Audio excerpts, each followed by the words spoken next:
And welcome, ladies and gentlemen, back to the Valley of the Judged. I am your one and only gaming monk, better known as Mildra, and with me I have my good brother here in the temple, coming back from his drunken gothic adventures, good brother Sizer. Ahoy, me hearties. Nice to be here, Mildred. Thanks for having me back. And Joe will be the winner of the Doku challenge if he shows up. Mm. We know how this thing works. Yeah. Obviously, you weren't here last week, but last week we covered the GM's guide. There was a bit of skimming here and there. Some very interesting reactions to some of the monsters. A lot of the monsters do come out of local myth, and some of the monster designs are definitely weirder than others. There's one that is we just talking like Catawba Police or whatever it is, or weirder than that. One of them is a head on a leg. Okay. There were a few others that were equally interesting. The head and the leg thing, Joe, I remember ranting like, "What the fuck is this?" Was his attitude about it? And I just had to smile and say, "Look, mythology is weird." It is weird. I was just playing Neo 3, and I remember there's a yokai that looks kind of like that. Though it has like one leg, but it carries a huge hammer. I don't remember what it was called. Mm-hmm. But this is supposed to be this is more Chinese, so I guess we're not quite in the same East Asian mythos there. Mm-hmm. But and some of the monsters are going to be familiar to you, but a lot less so.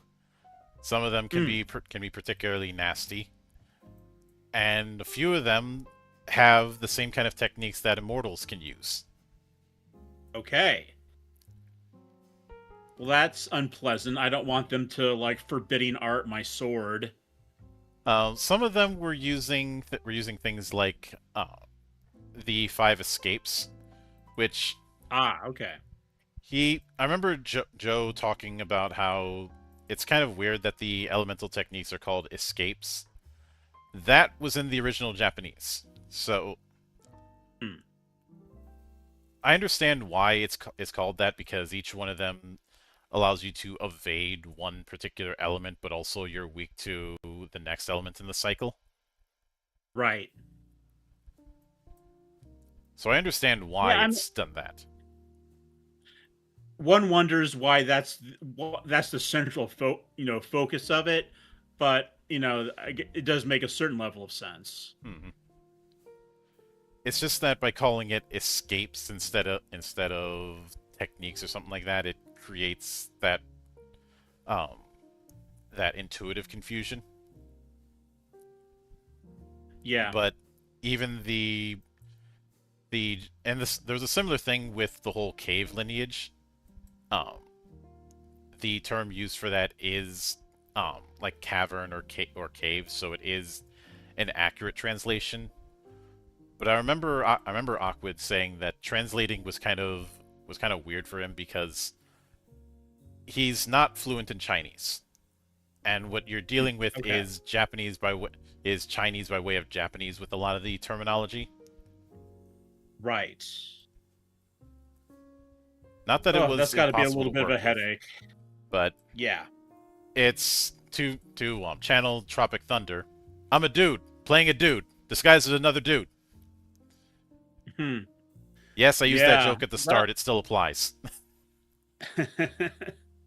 Well, good on you, Awkward, for seeing it through. So, despite the linguistic challenges. Originally, we were just going to cover the core book and the GM's guide. And then the expansion book dropped a little ways into the planning phase, and I said, fuck it, we'll do it. We'll do it live. Do it live! Serendipity, folks. Now, even with that, there is going to be a good chunk of the scenarios and expansion data book, which we'll be covering tonight, that we are going to be skipping. Mainly because scenarios much like adventures or modules, aren't really something I cover in this series. Yeah, And and why spoil it for people who might be watching anyway? yeah, there is the non-zero chance that somebody who's a player in one of those adventures comes across this video. I realize the Indeed. chances are slim, but a 0.0000001% is still not zero. I haven't searched Oka Hoshin on YouTube. I can't imagine that much shows up though. No, no, but Yeah. it's a principle thing, and it's something I do with every game I cover. The Yeah. only time I've covered outright modules was instances like with the Black Void module where I was asked to. Hmm. Like I was asked to by the creator of that game, which Black Void is an interesting game. This weird fiction take on Sumerian mythos where you have Babylon getting spirited away into this whole other place. Okay. One where humans are on the back Like, foot, but there's a lot of it's it's definitely a unique setting. okay. Yeah, I've not heard of this. I've not heard of like, a civilization that ancient being like isekai somewhere. I mean, I've heard of, there's things like Fallen London. There's other examples of that kind of thing, but it's interesting that you would take Sumeria, do that with like Babylon or Sumeria or something. Mm-hmm. Yeah, I also use it as a counter argument whenever someone tries to throw the whole oh, if it's using a D20, then it must be a D&D derivative. Kind of Hmm. like the claim that gets thrown at me for Legend Edition, Right. which Which you've seen that book. You can that it the only thing in common that it has with D&D is a D20 mechanic. Yeah, not much else, folks. This is a true thing that Mildred's saying right now, and maybe we need to come up with another logical fallacy, like a parallel to the reductio ad D&D for this one, like I have used reductio the ad term D20. D20 brain rot, Yeah, there we go. where The icosahedron simply means D&D. They are inseparable. No game can be made that does with a D20 that does not in some way relate back to D&D. yeah, whenever that gets invoked, I like bringing up Fading Suns, Hmm. which uses a D20, but it has nothing to do with any edition of D&D. It Yeah. doesn't even use a D20 the same way. It does a setup, and I may have told you this before. And hey there, Joe. Hey, Joe. Uh, You but are muted. mhm. But Fading Suns, which is a very fascinating setting for both its TTRPG and its video game, both done by the same people, uh, Hmm. uses a setup that they call the victory point system, but I have called D20 Blackjack, Okay. where your attribute plus skill combination is your default target number. It can go up or down situationally, but that's the baseline. If you're trying to roll Okay. under that. But you also want to roll high. A higher roll means more victory points. More victory points means a better success. A natural one is a success, but it's a bare minimum success. Hmm. Hence the blackjack analogy. Because Yeah, I like that. I like that. if you stood on nothing but if you stood on just a couple of twos, that technically would be under 21, but it's also a weak ass hand. Yeah. Because of course in blackjack you're trying to get as close to 21 as possible without going over. And are you unmuted? Yeah, just realized that. Hi, everyone. Hello there, Joe. I'm like, oh, okay, we're ignoring the fact that I'm saying hi and apologizing for being late. What the heck? Oh, got it. Hi, everyone. Hello, Joe. Yo. I was getting Sizer a bit caught up and bringing up the fact that you had some interesting reactions to some of the monsters last week. Why is it always reverse ears and the weird hairy leg? Mythology is weird, and don't even get me started on some of the crazy shit I've seen in Egyptian mythology. Like, what the fuck were they smoking? Because I'm guessing that these are actual, like, legitimate yokai kind of deal from China. Yes. Yeah. You know what? One of my favorite, like this is probably the most well known, but one of my favorite things is the hopping vampires. I think there's Oh, yeah. Zhangxi, perhaps. Yep. Yeah. No, Yeah. those are perfectly fine. I have no problems with those. It's the freaking, like, lion head at the end of a leg with the reverse human ears. At least having a photo of it means that if I use that for Ogre Gate again, I'll have an easier time getting a visual. Yeah. Ugh. And I know it might be tempting for someone to say, couldn't you have whipped something up in AI? That wasn't a thing when I was running it. I had to just Also, I had to just go through Google image search and pray. yeah, also, like, why use AI? Seriously. Yeah, I have always had a neutral tact on that. In fact, if you recall during the Fantasy Star thing, I called out people who accused Skydawn of using AI art Hmm. with no receipts. Hmm. Yeah. That has always It, like, been a concern of people using it as a cudgel.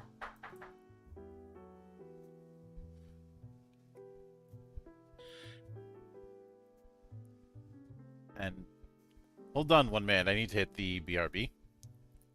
mm.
And we are back, ladies and gentlemen.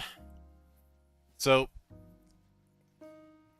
Joe, if you don't have it up yet, grab the Scenarios and Expansion Data book. That is Oh, what we're right, going to be right, covering right, tonight. right. Going to be? I thought you have been covering it. We We hadn't were- quite gotten to it yet. Yeah, we were in the warm up phase, but Yeah. Oh, holy fuck, sure. right after the opening cover, we have a selection of whole new immortal treasures, which I'm glad, because the immortal treasures that were in the core book were nice, but for each individual immortal arts, there weren't that many individually. And there was, No, while not there is a really. nice creation system, it's one of those things where more is always going to be better. But for Transcendental It's Whistling, good to have good. Yeah, it's really good to have like examples. Mhm. Yes. Solid foundation to build from. Yeah. So we have the 5-colored Pipa for Transcendental Whistling, the Eye Spirit for summoning spirits. It's a real eyeful. The Apricot Yellow Banner for I see what you did interdiction, Yeah. which I have a feeling that's going to be nasty because it's interdiction. Mm-hmm. The Luopan for feng shui / divination. Makes sense. The Bowl Boat for malefic sympathy overcoming arts. Interesting. A silver I think it's a peacock. bowl that turns into a boat. Yep. A silver peacock You know, I for think one goo of alchemy. them. I think one of them might be a butcher, another a baker, and another a candlestick maker. I'm not exactly too sure though. But for the and one each for the different escapes. For fire style, we have the Divine Fire Cage of 9 Phoenixes. Unfortunately, it's missing one. For the wood style, the Windblade Wheel. It's a pinwheel. Oh, that's adorable. For the metal style, the Lily Bug. Which Everybody, jump! It's paperclip art. For earth style, a Clay Servant. For He doesn't do windows though. And for water style, a water curtain fan, which looks like a fan of a goddess, but this thing is actually useful, so it's not used by said goddess. Nice, nice, nice, nice. And for transformation Yep. / illusion, the golden haze crown. Oh, hey, it's that thing that you usually see the Sanzang monk from Journey West wear. And a few other entries when it comes to monsters: the Zhao Tian Quan, the Golden Immortal, the Qizhong, and the Xingtian. I know I'm butchering Chinese, so if you're mad at me for my Chinese, leave a comment, but leave it in Mandarin so I don't have to read it. Mhm. Alternatively, leave it in Cantonese. Then we definitely won't read it. This Xingqian thing has like an Arnim Zola thing going on where he's got his head in his chest. Mhm. So that's okay. Yeah. Feel like he's gonna start speaking at me in German. Oh. But then they I'm rather amused that it looks like the curvature of the muscles under the pectorals look like it's like almost a mustache. Yeah.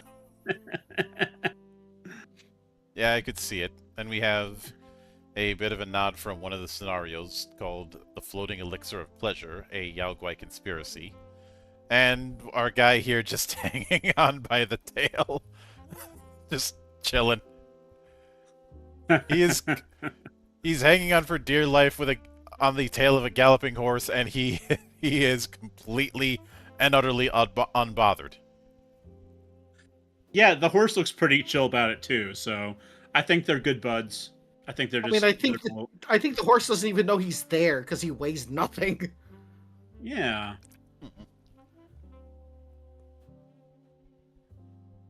And a few example characters, so a few more immortals. It is kind of funny that the big guy in this group is an alchemist. Mhm. Kai Kogen, a immortal of goo alchemy, while I Rika mean, Nyosen is also an immortal of goo alchemy and is described as scary when angered. Tsundere. and is their senior. Got it. Yep. Hime Mano uses summoning spirits. Katsura Shiran uses 5 escapes wood style, described as cheerful but impulsive. Definitely see it. And Shun Sensho uses feng shui / divination.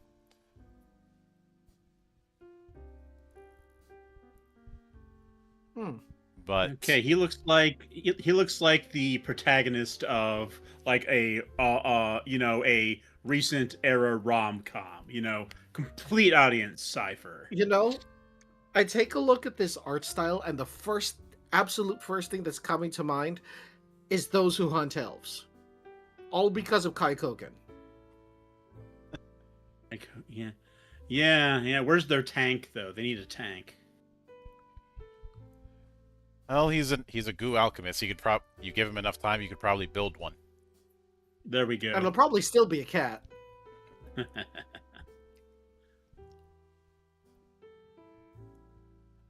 But Bonus points to anyone who remembers what Those Who Hunt Elves is. yep, I do like the fourth wall break with this part in the introduction.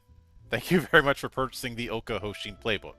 What's that? You haven't bought it yet? You're just browsing? And you're telling me you haven't purchased Rulebook 1 or Rulebook 2? Oh my, with a mouthful either. No, that won't do. Look around the bookshelf near you right away. Did you find them? If not, grab a nearby staff member. Well, let's say that requires an agility ability check with difficulty 5, but never mind that. And have them order the books for you immediately.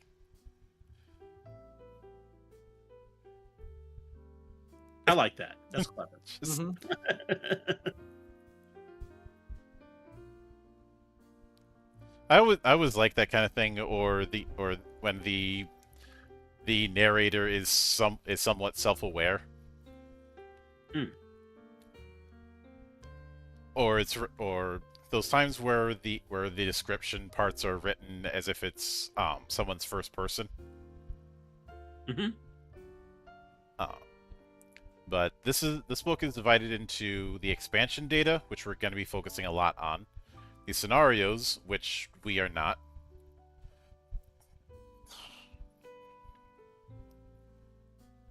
and the characters that we saw at the front, we have their character sheets for. So you get a bit of a gist on how the character sheets are designed. Our wood style adept is using the infinite whip. It just keeps going and going and going and going. Mm-hmm. Mm-hmm. Let's see. Kai Kogen is using a bronze sword. Yeah, he looks the type. And I like that one of his precepts is enjoy eating delicious food, creating it, and feeding others. Know that taking life is for sustaining life, and never forget to be grateful for food. He is a himbo. He only has 1 row of damage. It's a long row, but it's only 1. Mm-hmm.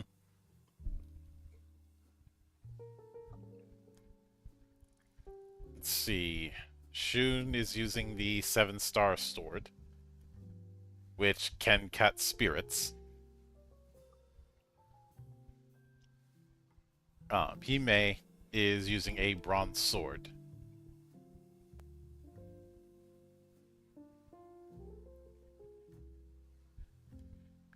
And then we get into the expansion data proper, starting with another short story.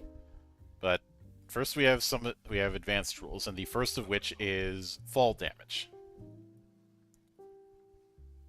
So depending on the falling distance, that determines how much damage you roll. So if it's 1 chi, so 30 centimeters, no damage. 3 meters, 1d plus falling distance in Zhang. And remember, 1 Zhang is 3 meters. 5 Zhang, so 15 meters or more, 2 dice plus falling distance.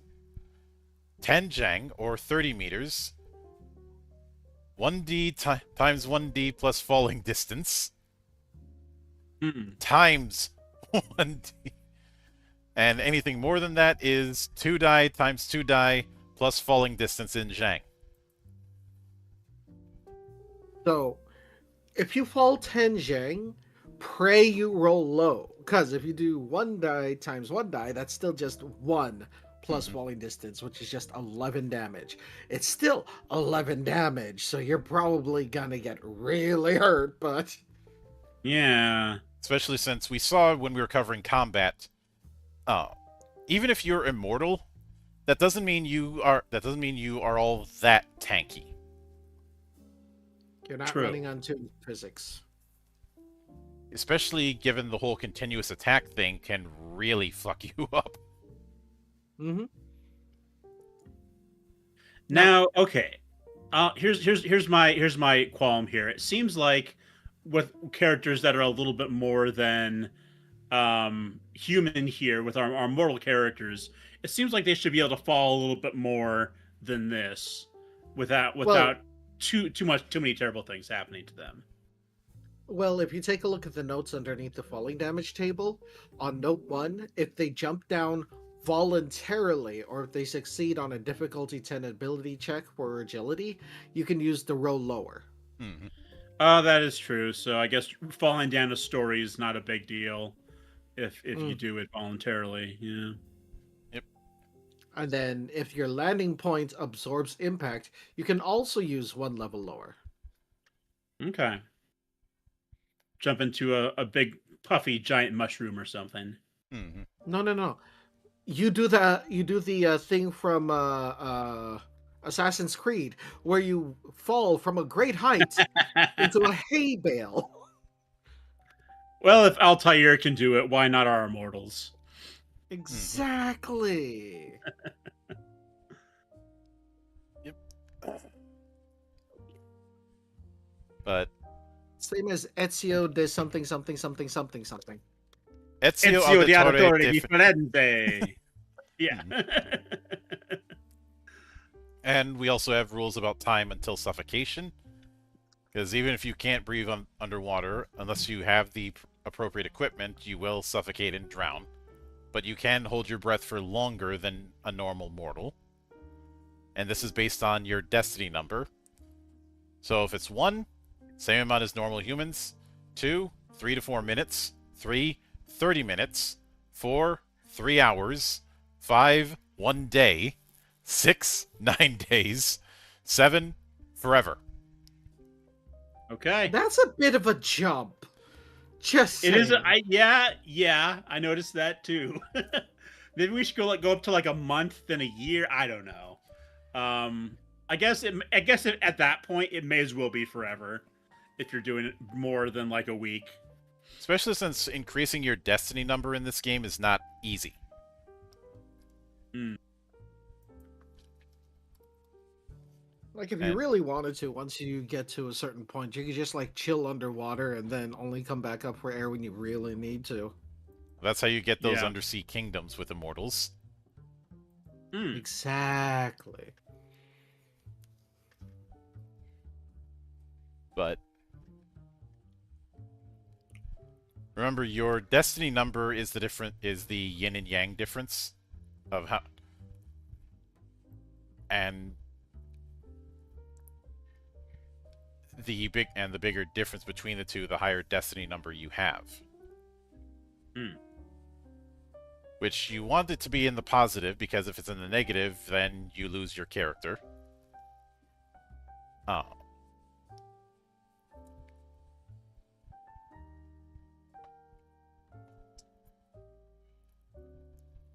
And the main way that you're going to be increasing it is through virtue. Getting a destiny number of 7 requires a virtue value of 243. Just to refresh Oh everyone's boy. memory. Like it goes from 1 to 8, then 9 to 17, then 18 to 26, then 27 to 44, then 45 to 80, then 81 to 242, and then 243 upwards. You can't increase higher than Okay. 7.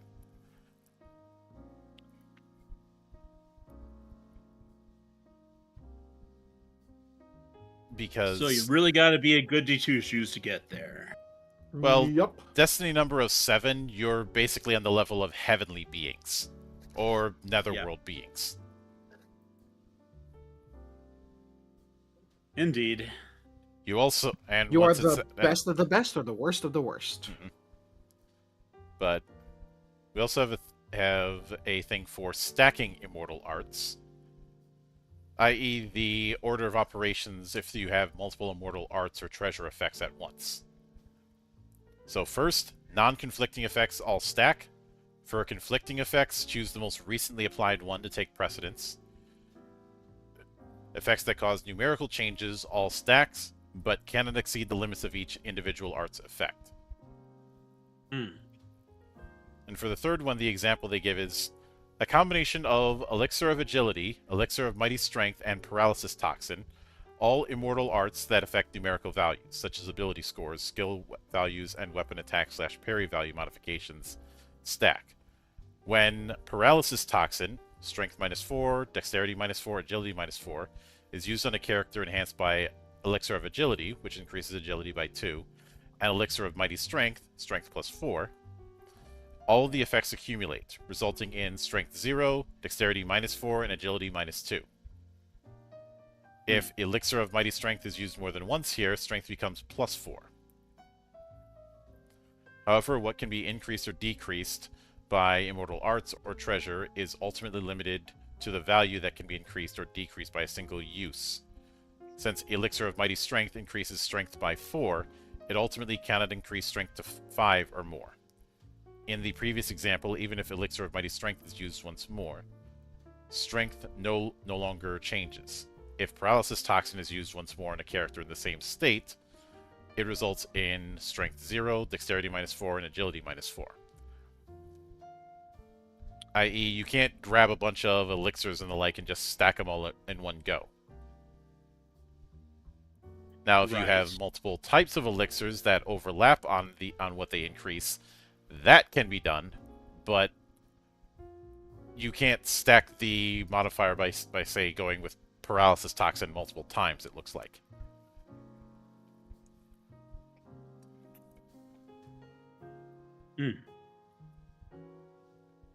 Now, this strikes me as an errata, really. Probably should have been in the main book, but maybe they just didn't have the space for it. Possibly. Now, when it comes to usage restrictions for immortal treasures, treasures cannot be used infinitely within a single round. The types of treasures are ones that are actively used by the character, ones that automatically take effect just by wearing them, automatic weapons that attack on their own through oral formula, and mounts, servant beasts, guardian spirits, and servitors that act upon command.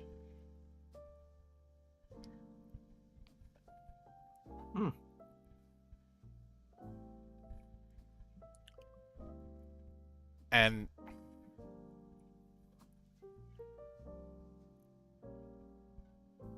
of course, with interruption with automatic weapons, it's basically saying if the block fails with an automatic weapon, then the attack is still going to hit its intended target.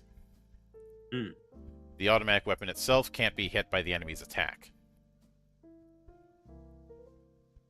But it still is an interrupt, so that rule still applies. Of course, you can nullify the effects of treasures through immortal arts. And of course, one of the main ones you can do that with is interdiction. If you forbid the immortal, then they cannot use their arts. Yep. Oof. I could see myself spending a lot of time with the interdiction immortal arts just to be an asshole. Yeah. Like, I will use my techniques against you. No, you won't. You are forbidden from using that technique. Yep. Oh, you wanted to do a cool thing? Too bad.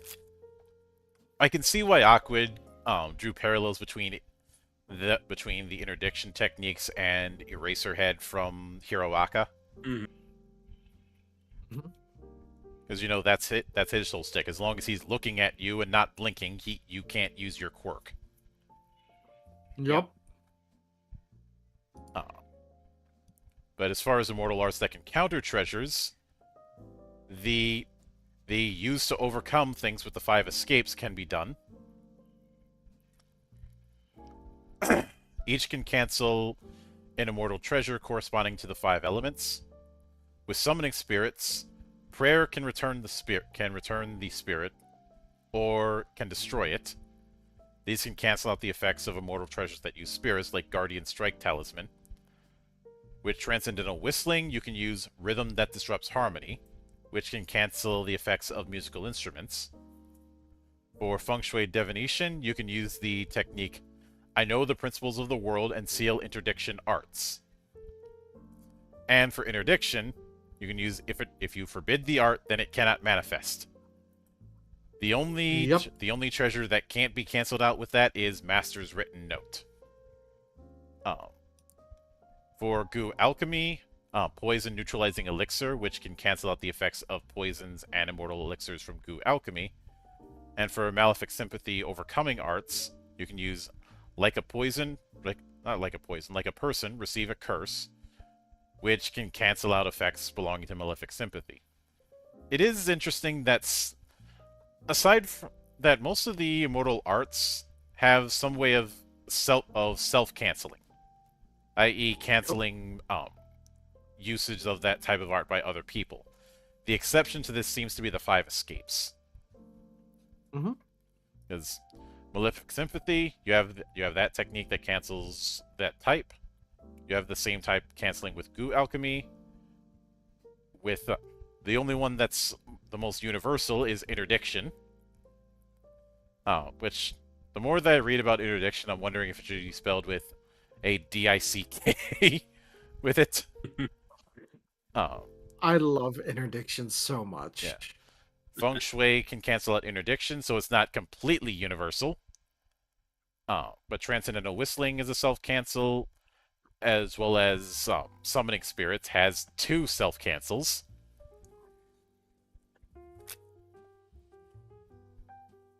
I think the 5 elemental escapes might do the entire cycle system of canceling each other out, because that's usually how that goes. Pretty much. Yep. It's like earth absorbs water, water douses flame, or something like that. That's pretty much how it works there. It's exactly like rock, paper, scissors, lizard, Spock. Exactly. Exactly like that. Just don't. If you're gonna play Rochambeau, just make sure to wear a cup. But they cannot kick me in the nuts if they cannot control their legs. I interdict. But countering is still temporary. It doesn't completely eliminate the immortal treasure. It just means that like, for example, the example that they use here is use Earth style to overcome water style block. Could stop the cold air emitted from a cold blade, but it can't seal the ability of cold blade itself. It still gives its +1 bonus to attack and parry. And when the next turn comes around, it could still emit cold air. With limited uses, you can negate 1 use of it, which that could be particularly nasty. You're basically having someone burn charges on magic items. Oh, yep. So if Guardian Strike Talisman is interfered with, then the talisman can't be used anymore because Guardian Strike Talisman is a one-time thing. But when it comes to difficulty of interference, you have to check the data of the immortal arts used. The difficulty should either be the opponent's immortal art use or the art's required use value. In the case of the former, you basically use the immortal arts use for the check. However, sometimes the immortal treasure itself has a high use value. For example, Guardian Strike Talisman has an immortal arts use value of 10 regardless of the user. In such cases, use the immortal arts use value that the immortal treasure itself possesses as the difficulty. In the case of the art's required use value, the GM determines a similar immortal art based on the effect of that immortal treasure and uses its required use value as the difficulty. For example, in the case of cold air emitted from Cold Blade, since the damage is 1d plus Immortal Arts use, consider it as make water movement a flowing blade cut, which deals the same damage, and judge the required use value, interference difficulty, as 3. Even when you absolutely want to prevent the additional damage 1d of Flame Tip Spear, consider it as use fire to create Fireball, burn it, which has a base damage of 1d, making it 3. Mhm. If you can't decide, use the highest among either the Immortal Arts use of the person using it, the Immortal Arts use that the treasure itself possesses, or the required use value of a similar Immortal Arts with a lower effect. And that was a thing that was brought up when it came to creating Immortal Treasures, that a lot of the effects are variants or spin-offs of different Immortal Arts that already exist.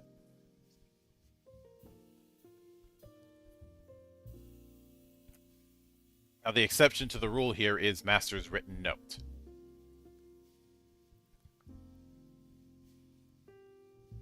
Now, on the other hand, we have an optional rule for sealing power.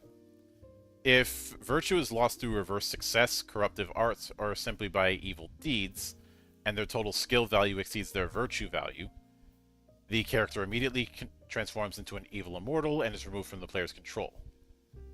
This optional rule somewhat mitigates this and reduces the possibility of becoming that. The GM introduced this optional rule to make campaign games easier to run. So first we have reducing skill value.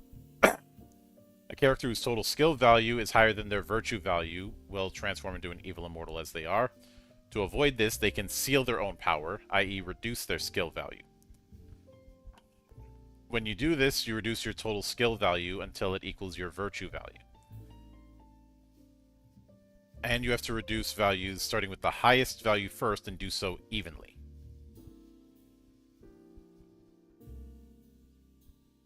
Well, that's rough, but probably better than losing your character. Mm-hmm. Ooh, And I rough. kind of like the role playing opportunities that it might open up. It's like, well, I used to be this, swinging badass, but now I have to redeem myself in order to become worthy of my power again. Yep. Now, sealing one's power requires many years, at which point you must purify the turbid key and restore it to purity. This is where you'd refer to the virtue value table, where you should find a formula for calculating additional lifespan. For each point of skill value you reduce, a period of time equal to those years is required.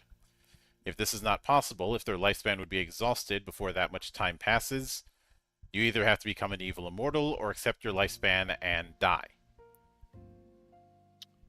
Rough.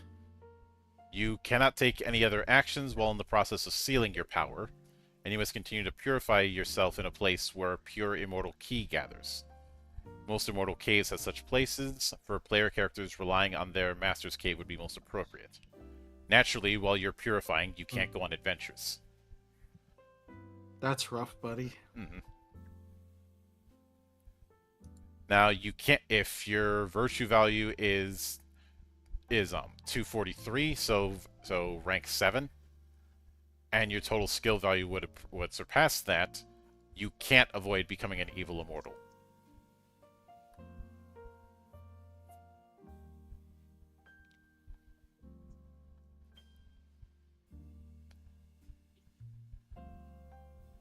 And in addition to that, we have a revised version of reverse success, which the game calls reverse success an optional rule, but I'm not sure how optional it really is. I feel like it's something that's far too integrated. They keep on using the word optional, but I don't really think they know what it means. Inconceivable. But this is basically the die flipping thing, which, based on what Awkward told me, that was something that was suggested by a fan, and the designer was like, fuck, why didn't we think of that? Oh yes, totally option. But yeah, you flip the die over, is basically what this variant of reverse success is. And as far as what's meant by die flipping,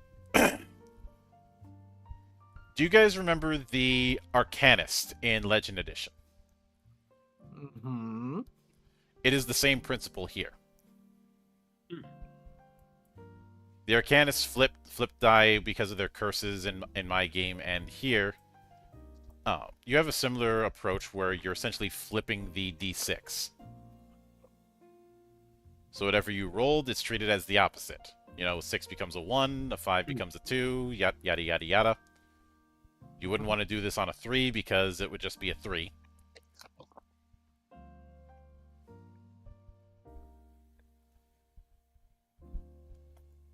But Well, it says 3 opposites 4 is what it says.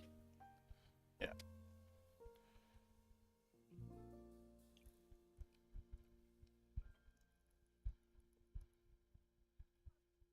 But that is the basics of it. It goes into a bit more detail, but um, that's pretty much how it ends up working. That being said, you still have to roll on the reverse success table to see what sort of interesting results end up happening. Yeah. And it applies just as much when using immortal arts. There is a final note saying, this rule reversion has increased opportunities to perform reverse success. However, reverse success always carries the danger of lowering virtue. The path of easily seeking strength, success, or salvation is the path walked by evil immortals. If you overuse reverse success, it will inevitably turn your character into an evil immortal. Please be careful. I like that. It's a way to say you get more opportunities to use reverse success, but it's gonna come at a catch. Mm-hmm. But then we have restrain and escape.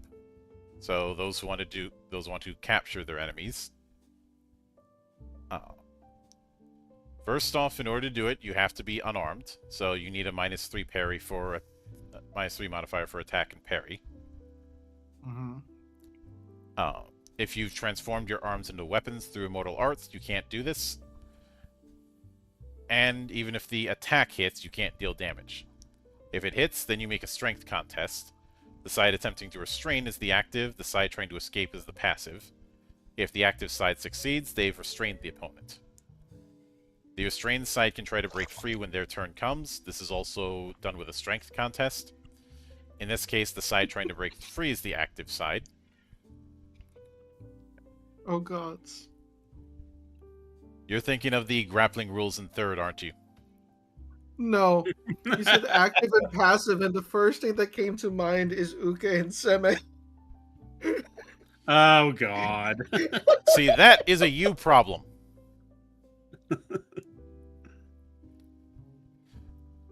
You can have it where multiple characters restrain a single opponent. All participants. Stockpile. Yep. All participants do a unarmed hit determination. Only those who succeed can participate in the restraint. Remember that the defender, when receiving attacks from multiple opponents, can use attack/parry only against one opponent. Unless dealing with a giant monster, typically no more than 3 people can grapple a single human at once. If the GM is uncertain how many can participate, use physique divided by 3 as a guideline. From among those who succeeded, choose a representative for those attempting to restrain. Usually the character with the highest strength is the most suitable, then perform a opposed check to determine restraint. But at this time, the strength skill value modifiers of other characters, other than the representative, can be added as bonuses to the representative.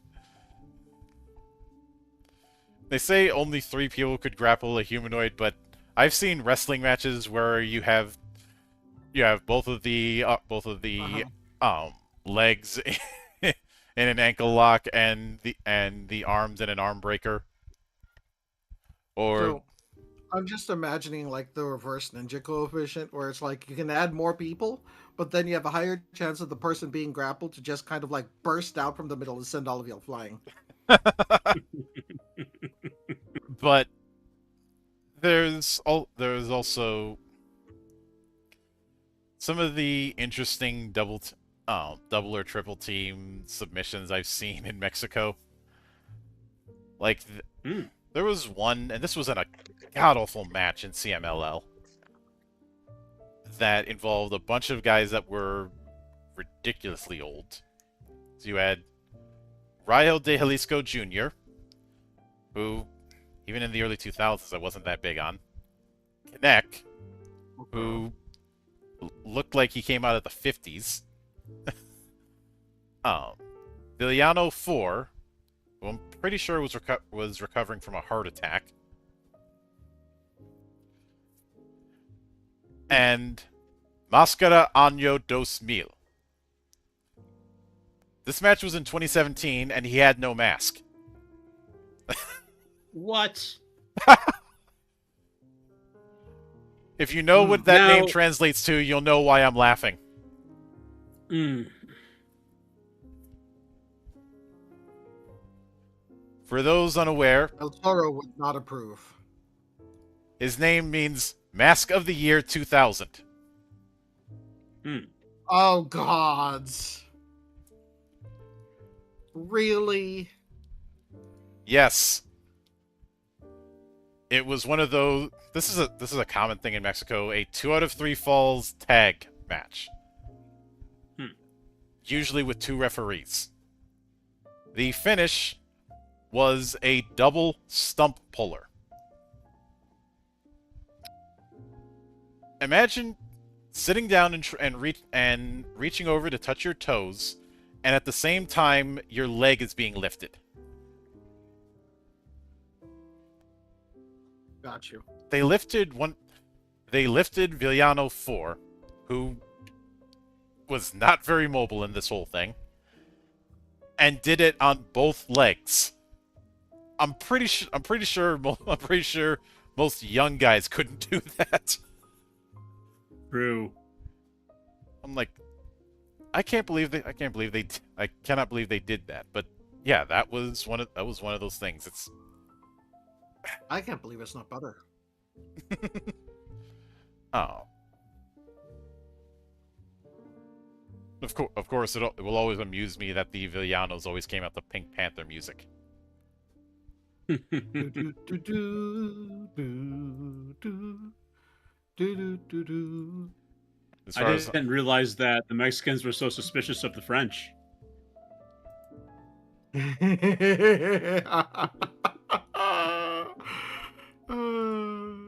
That's great. I love I that. usually Thank you. usually just say, here, take this handkerchief and pretend it's the French flag. Huh. I But won't go down with this ship. I surrender. of course, you can still attack someone who's restrained. The target can defend using evasion. If the target successfully defends, the attack may hit someone else involved in the restraint. The originally targeted character determines the new target. The newly targeted character must also attempt to defend using evasion. Again, the reverse ninja coefficient. Yep. Conservation of ninjutsu.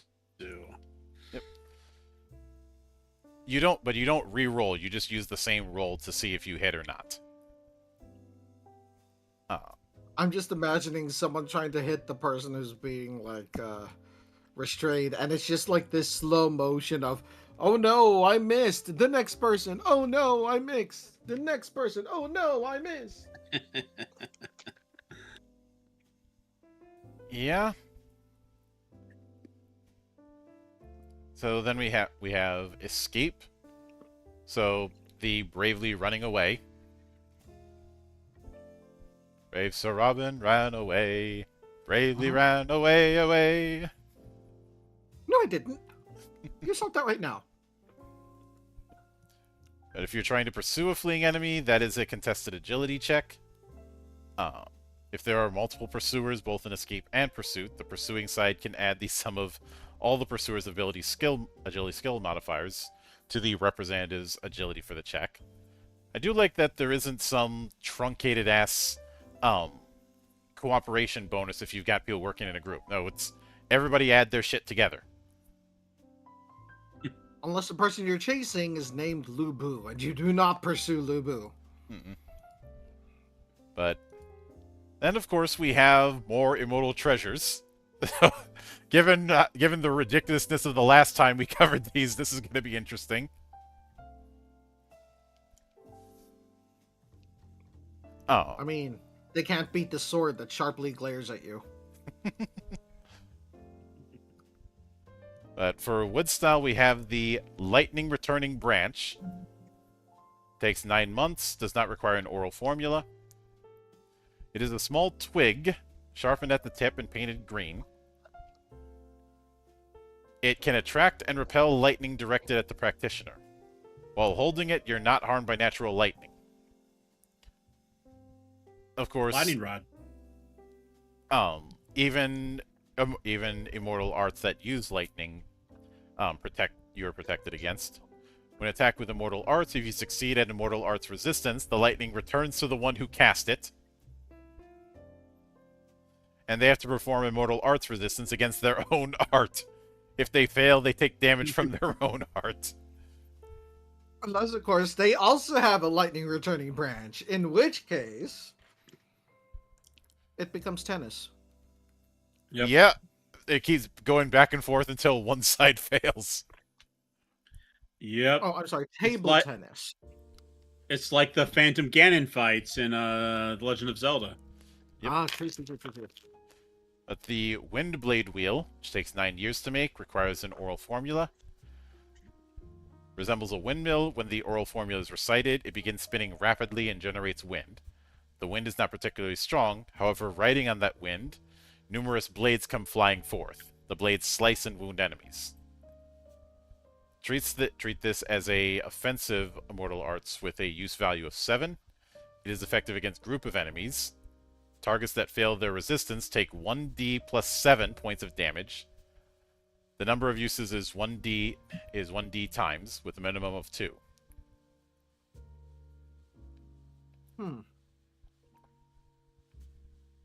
Can you recharge an immortal treasure?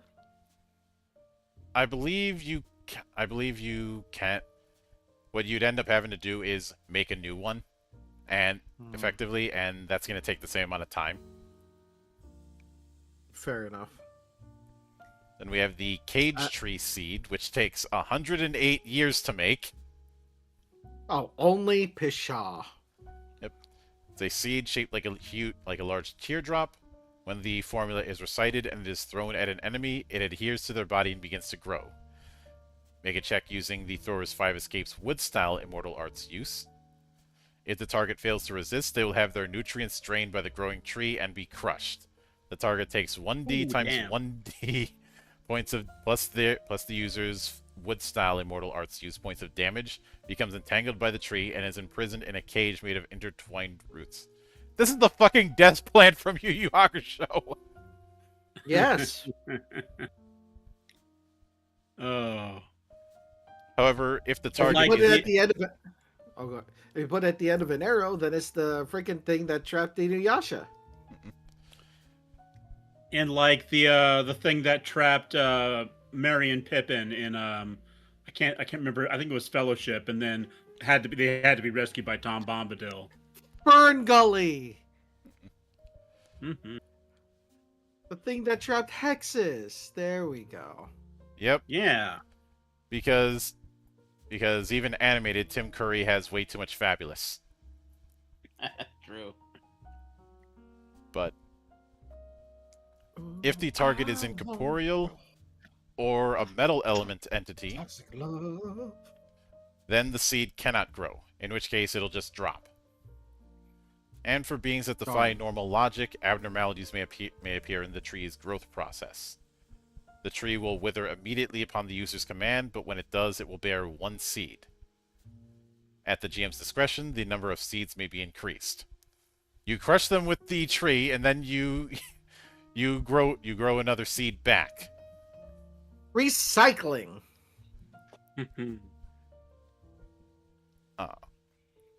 Then for fire style, we have the Warming Orb, which takes 9 months and requires an oral formula. A small red orb that can be completely hidden in a clenched fist. When the formula is recited, it can raise the temperature within a radius of 10 zang, or 30 meters, centered on the user to a maximum of midsummer levels.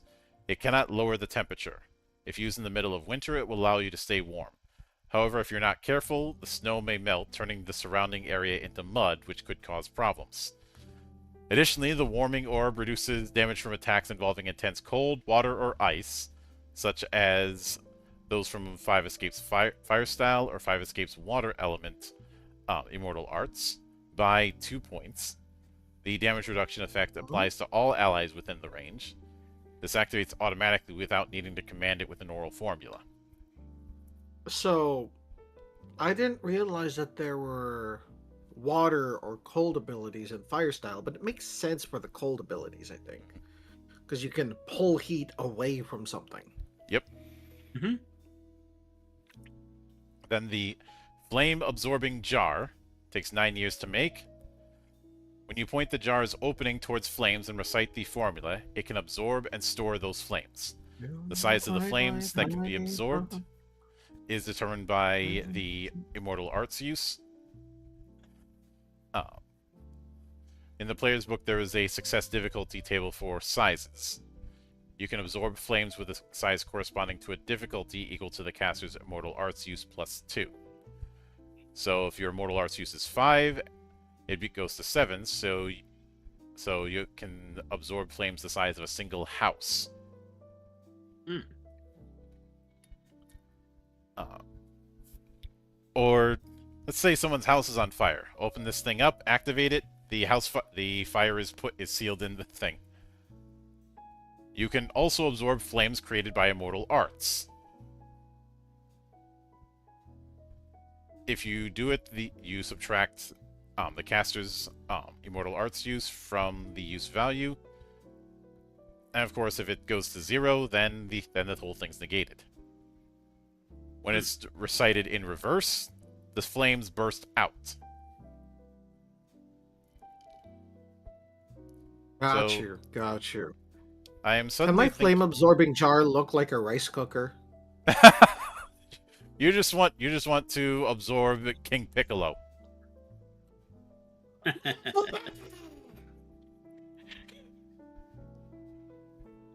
But we have the Divine Fire Cage of 9 Phoenixes, which takes 108 years. It is a vertical cage Only? decorated with patterns depicting 9 phoenixes intertwining with each other. When you chant the formula and toss it upwards, it grows larger, then it completely covers and traps the target. Flames are breathed from the mouths of the 9 phoenixes toward the captured victim, continuously dealing 1d times 1d plus 12 damage every turn. Yikes. Disgusting. It is treated as an immortal art with a use value of 12. If the target succeeds in resistance, they will not be captured. If they fail the resistance, they are caught and take damage. Once captured, damage is automatically dealt thereafter. There is no chance to resist. To escape, the user must either command the release or use immortal arts such as wall phasing or teleportation. If you interrupt with water style or interdiction, you can stop the flames and avoid damage, but you cannot escape.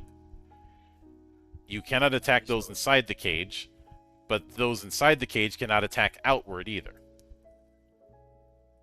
Okay.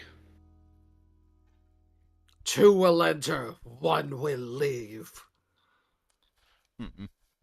So for Earth style, we have the Clay Servant, which takes 9 months, doesn't require an oral formula. It is a ceramic figure about 1 chi tall, or 30 centimeters. It performs daily tasks even when the caster does not speak aloud.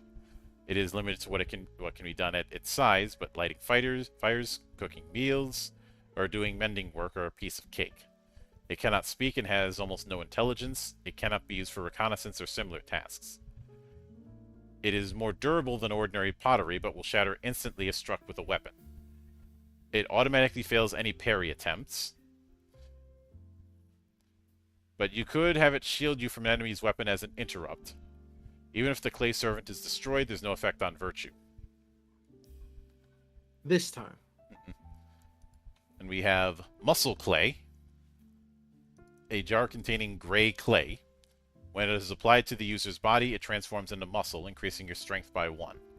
This will also change attack/parry and fortitude accordingly. Up to 4 points can be applied at once, taking 1 round each, and the maximum that can be applied to one's body is also 4 points. The jar contains 1d times 1d, or with a minimum of 8 points worth. This clay will not peel off for a full day.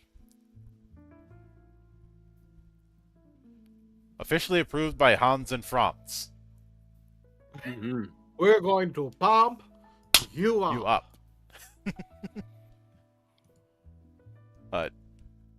And we have the Great Wall Cloth, which takes 108 years and does require an oral formula. A roll of white hemp cloth. At first it appears to be a few tan, roughly 30 to 40 meters in length, but it can be pulled out endlessly without limit. With a single wave, the cloth extends as the caster wills, and when the oral formula is chanted, the cloth instantly transforms into a high earthen wall. In the blink of an eye, it can build a dike to prevent flooding, or become a barrier to block enemies. The wall is an ordinary wall of stone and earth, but it will not break easy. However, if commanded by the caster of an immortal treasure, it will collapse instantly. This immortal treasure can prevent the Five Escapes water style, transform water into a raging torrent, crush, as an interruption. I think Imagine... what they meant to say was like if commanded by the caster of this immortal treasure. Yeah, that would make sense. And imagine taking the Great Wall Cloth and putting it in the middle of someone's castle. Right? Hold It's on like- really quick. I'm going to reenact The Sims and surround your bathroom. I was thinking just putting it Shades in the throne room, and all of a sudden the throne room is divided.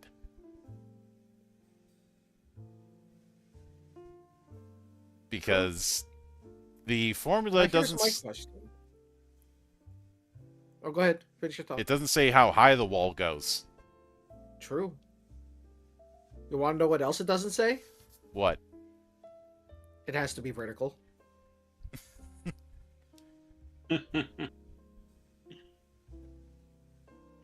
Then for metal style, we have the Lily Bug. Takes 9 months to make, does not require an oral formula. It is a crafted insect made from wire and thin metal plates. It's only about 1 kun, or 3 centimeters in size. In most cases, it is valued as a work of art. It moves at the caster's will without needing to speak. Doesn't have much strength and can only do what an ordinary insect can do, but depending on how you use it, it can be useful. Its jaw strength is quite strong and can easily cut through ropes that bind you. You can sense the bug's location no matter how far away it is. If you make it cling to a fleeing enemy, it can serve as a tracking device. In that case, have the target make a resistance check against your Immortal Arts use. If the resistance is broken, it will have clung on, but you only know the approximate distance and direction. You don't know the route to get there or the surrounding circumstances at all. It rarely breaks, but because of its size and lightness, it can't be used to block attacks. No, but am I allowed to have more than one?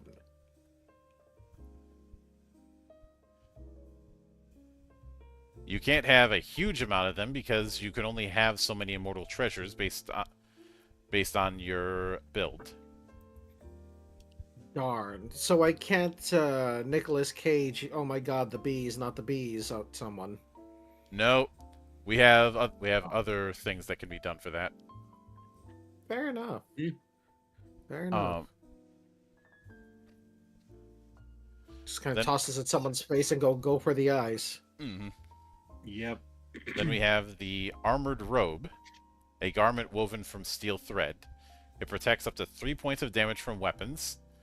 It also protects up to 3 points of damage from offensive immortal arts, excluding fire style. It has no effect whatsoever against fire style immortal arts. And because it is quite heavy, your agility drops by 1 while wearing it.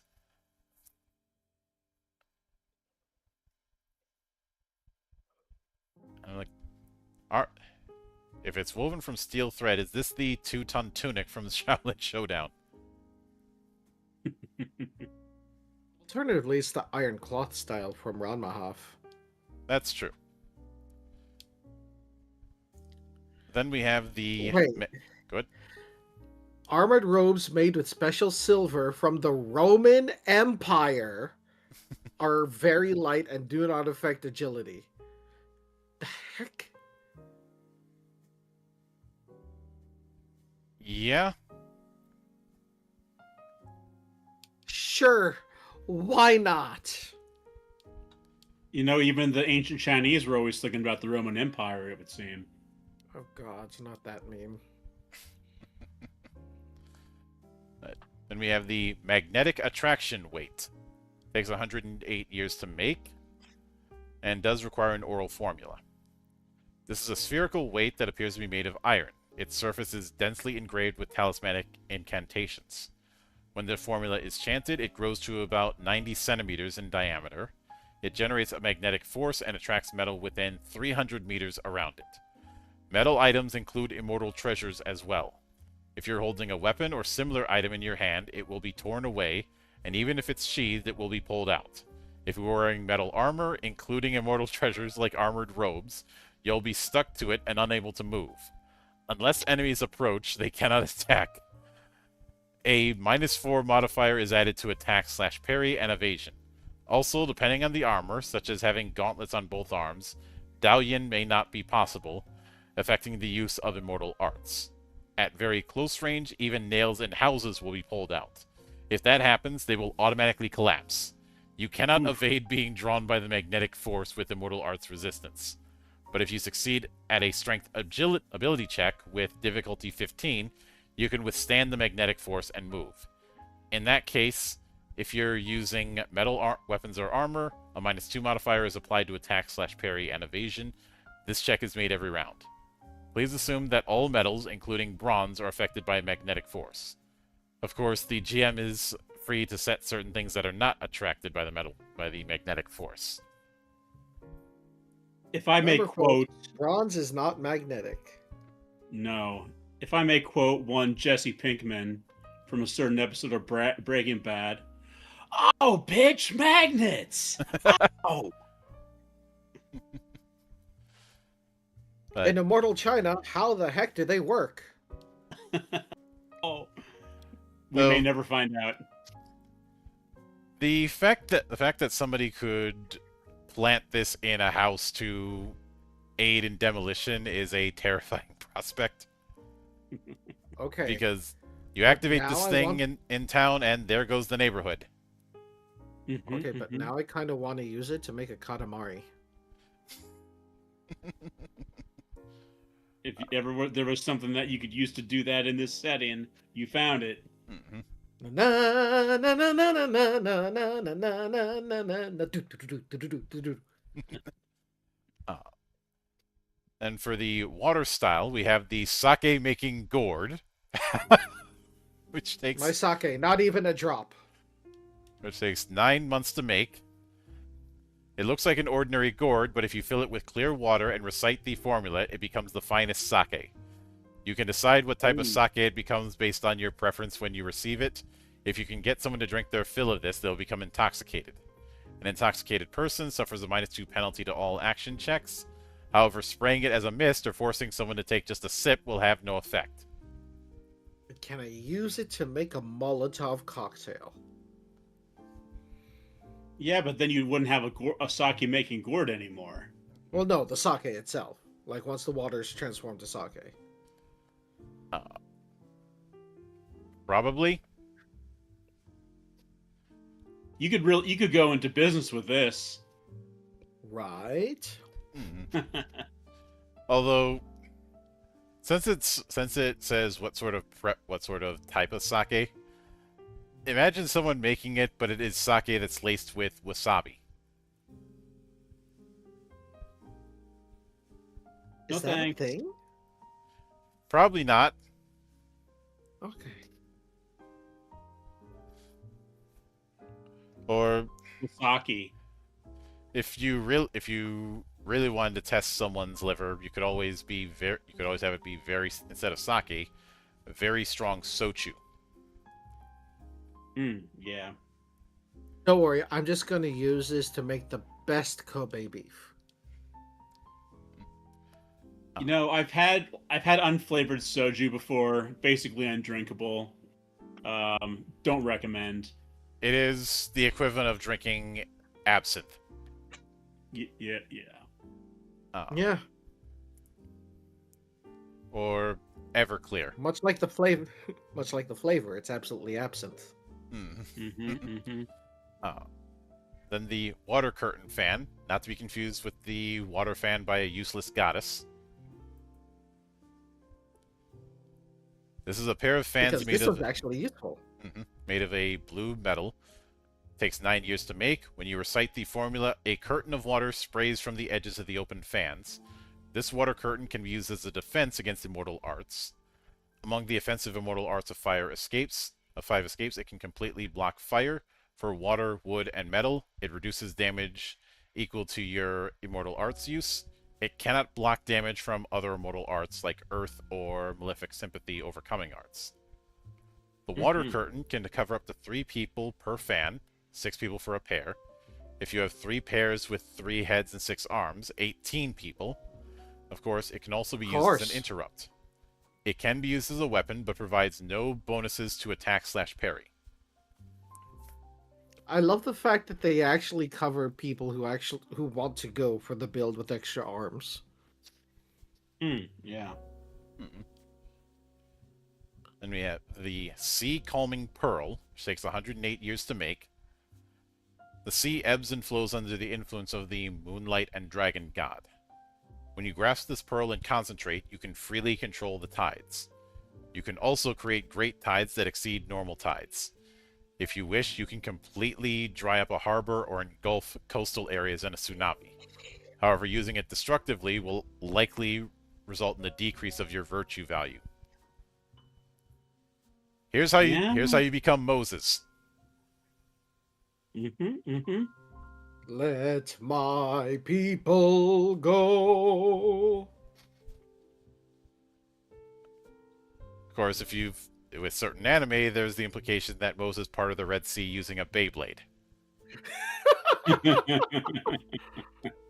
Yes, what you don't know is that the Sea Calming Pearl fits on the Beyblade, like... Sorry. But then we have Transformation/Illusion, the first being the Transformation Garment. This is basically a way for you to do transformation without wrecking your clothes. Your clothes change with the art. If you sprout wings, holes open in the back. If you transform your lower body into a fish, it contracts upward. If you change your whole body into a tiger, the garment disappears and reappears when you return to human form. By chanting I like how it just says the garment disappears somewhere. Like, I don't know where it goes. It just works. Yep. This is the unstable molecules outfit here. Yep. By chanting an oral formula, it can transform into any kind of clothing. This is useful when trying to disguise yourself as someone else. In appearance only, it can even transform into armor or an immortal treasure, but there are no actual effects.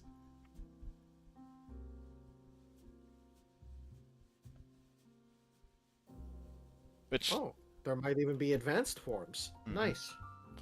And we have the Transform into a Fierce Tiger Talisman, which takes 9 months and requires an oral formula. Basically gives you the Transform into a Fierce Tiger art at use value 10. It's a one-time thing. And a similar thing with the Transform into a Mighty Eagle Talisman, which also takes 9 months to make. It is at use value 10 and difficulty 8. Other than becoming an eagle, it has the same effects as the Fierce Tiger transformation. And then we have the stats for the thing. Also, and a similar thing for the Biting Shark, which lets you turn into a shark. Oh god. Red Falcon! Yellow Panther! But like, what happens if you get rotated? You're just screwed at that point. Mhm. Then Uh, the Golden Haze Crown, which takes 9 years to make. It is a golden crown.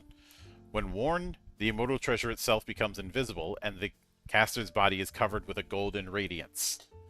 This radiance has several levels of brightness, each with different effects. Alright, let's get okay, the but can obvious it joke out of the strobe? way. I love gold!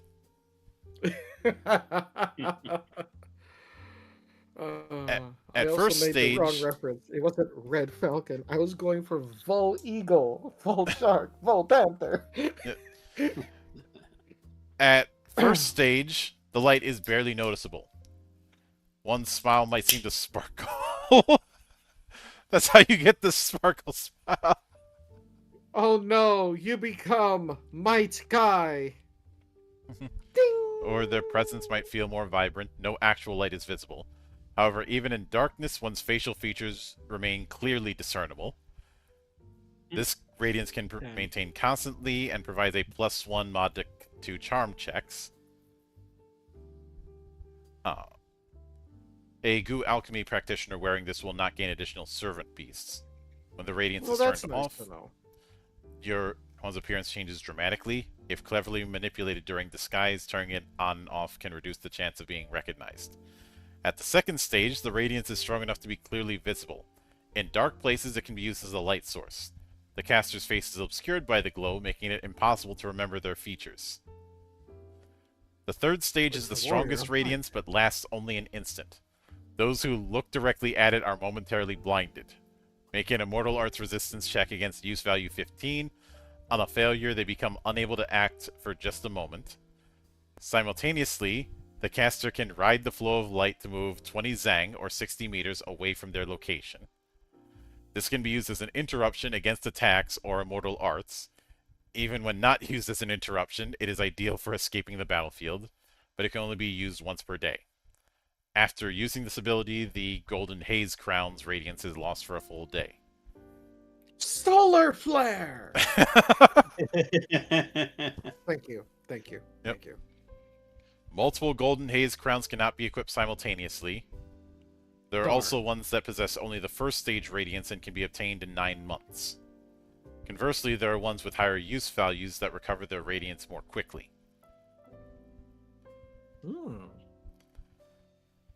Then we have the 6 Faces, 12 Arms Talisman, which takes 108 years. Oh, forget your 6 arms, Bill. Give me the friggin' dozen. If you do this, if you use this technique, form, your strength and physique are increased by +4. And adjust attack/parry, evasion, and fortitude according to ability score increases.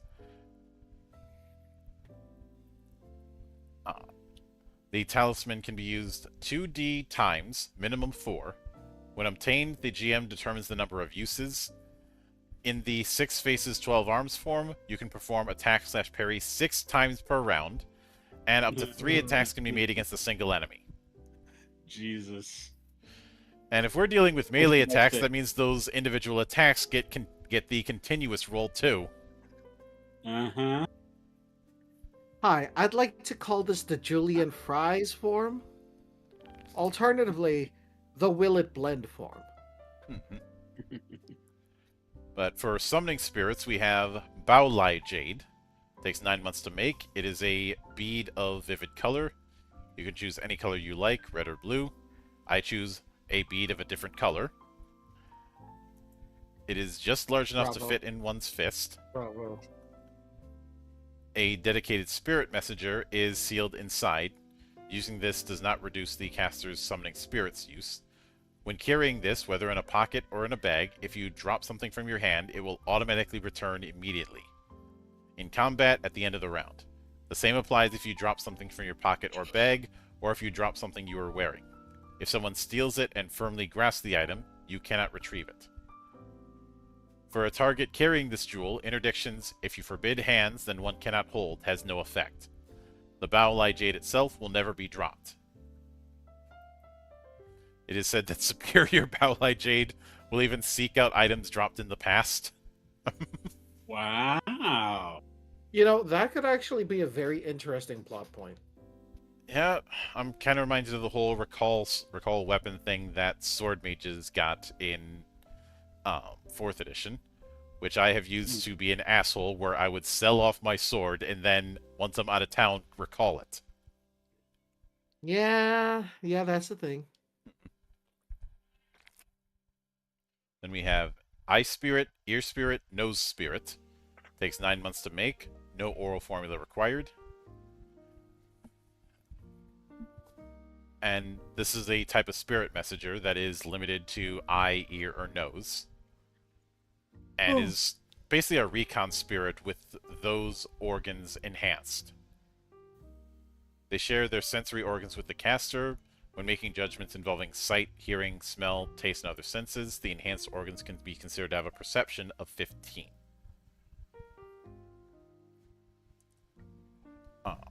They never materialize. They can be used with the prayer, let the spirit messenger see things, hear sounds, or taste. Can also be used with prayer for a spirit messenger to be dispatched, and prayer that the spirit messenger shall always be at one side. If you're trying to use them for things other than reconnaissance, they are extremely clumsy. If you make them clean, they'll just make things dirtier. If you make them cook, the food will be terrible. Even the nose? Even the nose. Wow. Unfair. Then we have Mighty Spirit, which is solely for carrying cargo and takes 9 months to make. It is treated as having a strength of 20. Ordinary spirit messengers only have human level strength, so about 6 to 7. Unfortunately, the Mighty Spirit cannot fly when materialized. It also it needs Pegasus mode for that. Yeah. It also cannot control its strength well, and if you try to have it do delicate work, it'll just destroy everything around it. Sensory sharing is also impossible. If you command a Mighty Spirit, you can have it restrain a normal Spirit Messenger. If attempted, it automatically succeeds, but the Mighty Spirit also cannot perform any other actions. Naturally, while using this, your Summon Spirit's Immortal Arts use decreases by 1 point.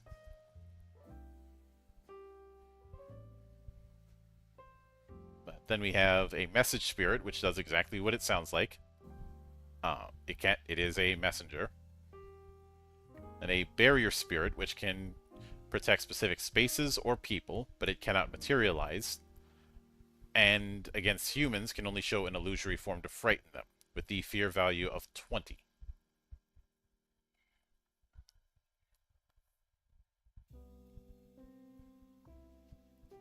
Then we have the Sentinel Spirit, which you can only have one per person, but there's no need to use an art to command it. It absorbs all damage dealt to the caster.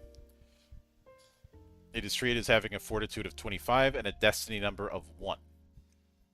If the Sentinel Spirit is destroyed, the user's virtue decreases by 1 point. So basically, this is your spirit when you need a human shield. We also have the Battle Beast Spirit, which takes 108 years to make. The abilities of it vary, but the advice is to use the Tiger Spirit.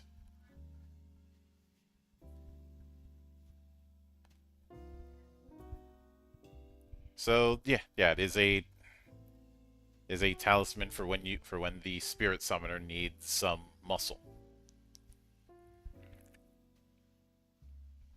But for transcendental whistling, we have the Immortal Summoning Flute.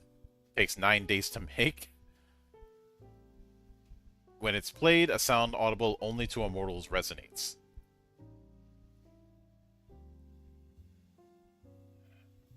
Wait, so this is an immortal dog whistle?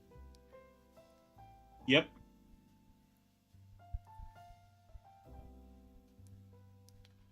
And the Mute, which can be attached to other instruments or immortal treasures, takes 9 months to make.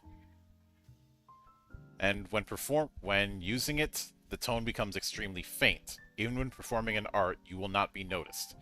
Even if someone's very close by, they must succeed at a perception check with a difficulty 10 to notice the sound of an instrument with this attached. If performing this immortal If performing without this immortal treasure attached, anyone who can hear will notice. This basically makes you a stealth bard. You can perform transcendental whistling with no one noticing you with that on. Okay. Then the spirit summoning flute, which takes 9 years to make. Summons spirits that govern certain natural phenomena. When you play the flute, spirits immediately arrive and carry out your commands. The duration for which you can control the spirits varies depending on each specific purpose, and it can be used 2 die amount of times, minimum 4. If someone without knowledge of transcendental whistling attempts to use it, they must possess the performance of an appropriate instrument as a hobby. Only then can they be taught how to play it. So things like an Earth Spirit, a Snow Soul, a Spring Maiden are examples of what could be summoned. The Snow Soul taking the form of a small snowman, I am immediately thinking of Hee-Ho. Jack Frost. Yeah. Yep.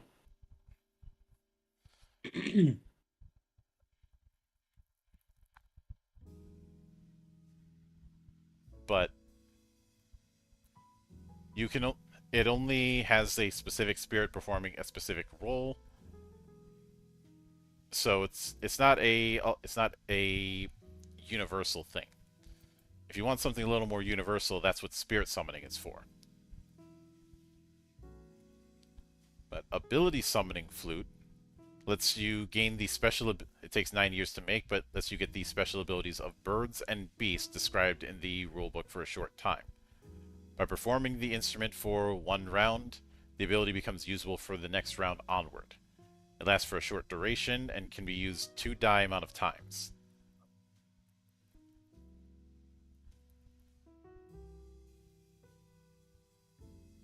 So, basically, the ability summoning flute, you could kind of see it as blue magic. Yeah. But the 5-colored pipa takes 108 years to make.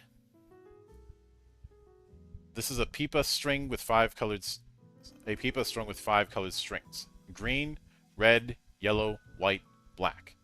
By plucking each string, you can summon the 5 elements of wood, fire, earth, metal, and water. It is similar to the Summon the 5 Elements chant, but the quantity of 5 escapes that can be summoned differs. You can summon something large enough to cover almost an entire small lake. If you summon earth, you could fill a lake. And if you summon fire, you could start a large-scale fire. If used for an attack, it is judged as an immortal arts attack with a use value 12 that deals 2d plus 12 damage to a group.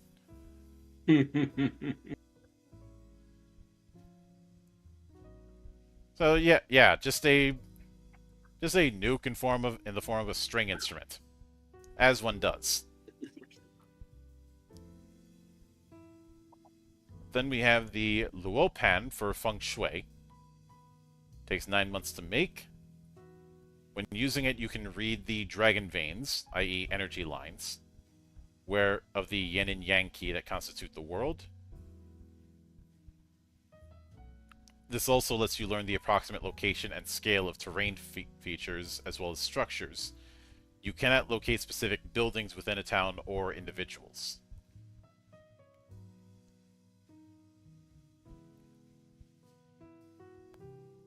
And we have the life calculation plate. This takes 9 months to make. It is an immortal treasure that detects one's time of death.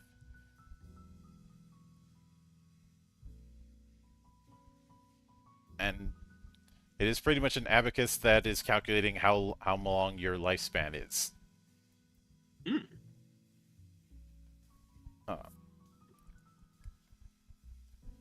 What's shown is the total lifespan. The original lifespan and lifespan damage are not revealed. Then we have the 7-star sword. Takes 9 years to make. This is a sword with the Big Dipper or Ursa Major constellation engraved on its blade. Though made of bronze, it grants a +1 to attack/parry, You cannot use command metal to transform its nature change on this sword. Furthermore, this sword can harm spirits that last physical form. Spirit messengers and the like can be cut down in a single strike. Additionally, Oof. when negative energy approaches, the blade becomes clouded, allowing you to sense it. Among the 7-star swords created by the great immortals of old, some were able to harness the power of the Big Dipper to wield various special abilities. The Big Dipper is considered the dwelling place of war deities, and the 7-star swords are prized by generals. Iron 7-star swords also exist, which grant a +2 bonus to attack and parry, but they are not easily obtained. Mhm. Oh. So it is.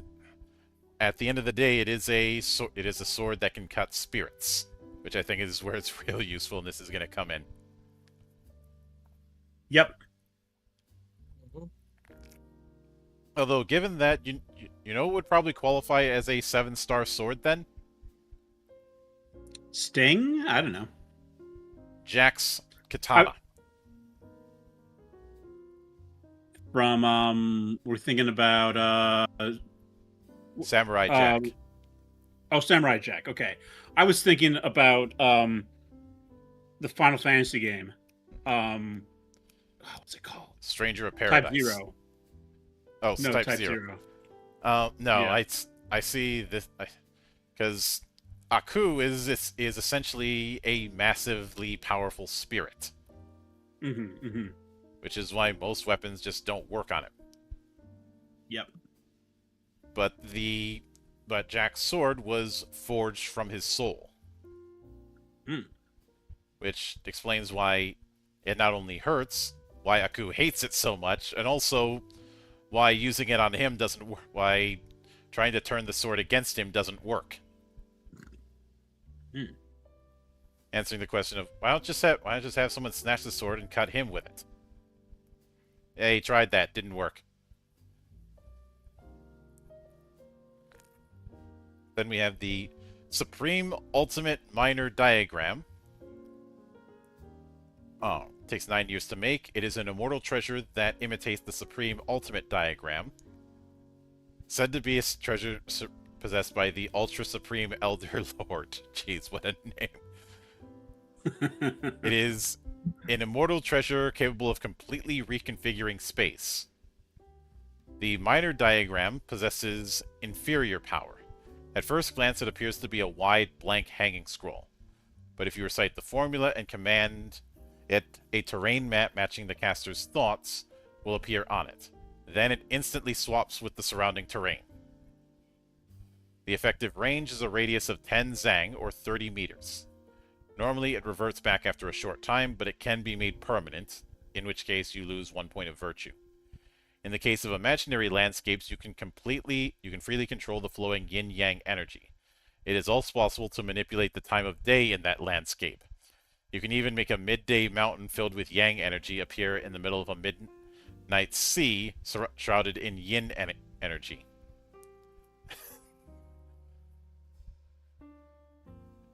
It is a hack. I call hacks.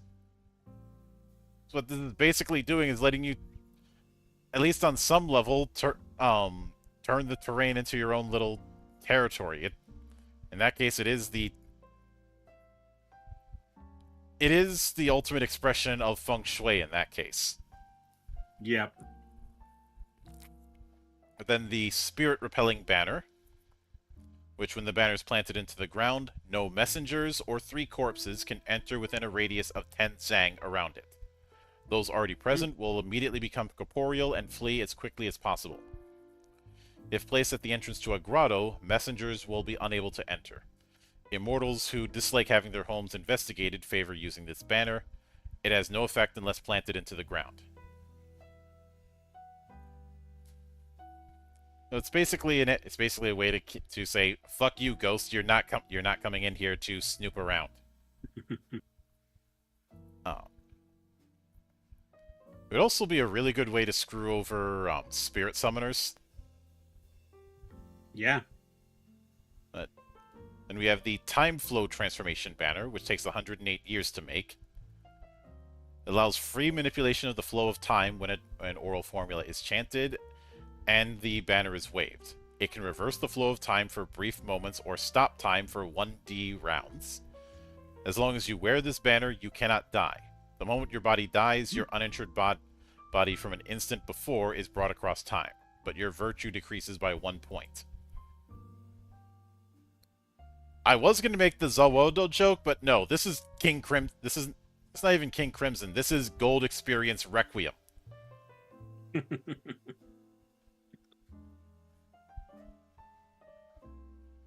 You know, the thing that gave us possibly the worst way to die in JoJo? Just constantly dying over and over. And every time you do, you get brought right back. Only to do it again. And again, and again.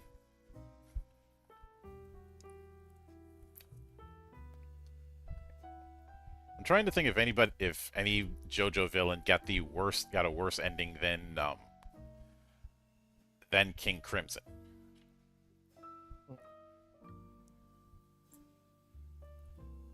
He was trying so hard to avoid fate, and he is eternally trapped in it.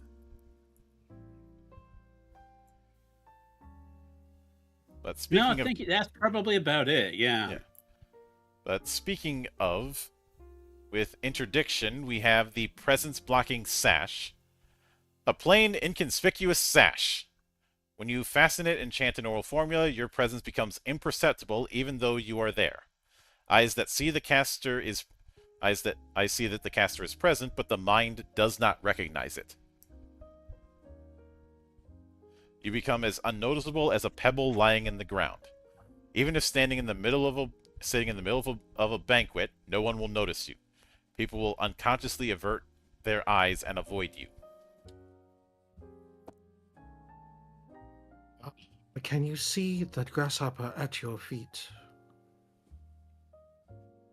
Now, as soon as you launch an attack or try to use an immortal treasure or immortal arts, the effect breaks. Then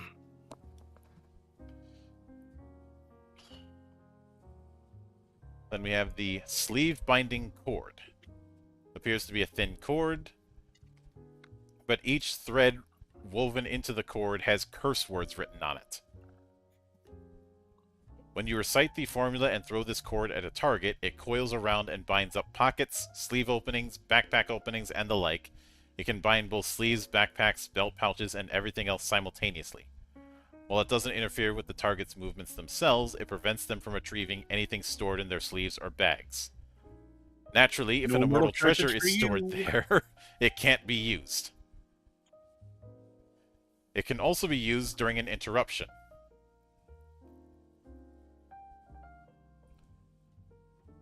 And if an opponent wearing a transformation garment grows additional arms, new sleeve openings will be created, but to bind these, the cord must be removed and retied.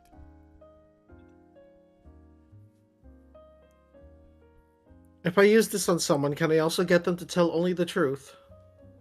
Probably not. Darn. But the Lasso of Truth would fit an interdiction immortal treasure, and we do have ways to make them. Mm-hmm. Then the Plain Cloud Sea Banner. It's a pure white banner, one of 4 types of immortal treasures called the 4 treasure banners. When this is waved, anything that was in the air at that moment becomes unable to descend.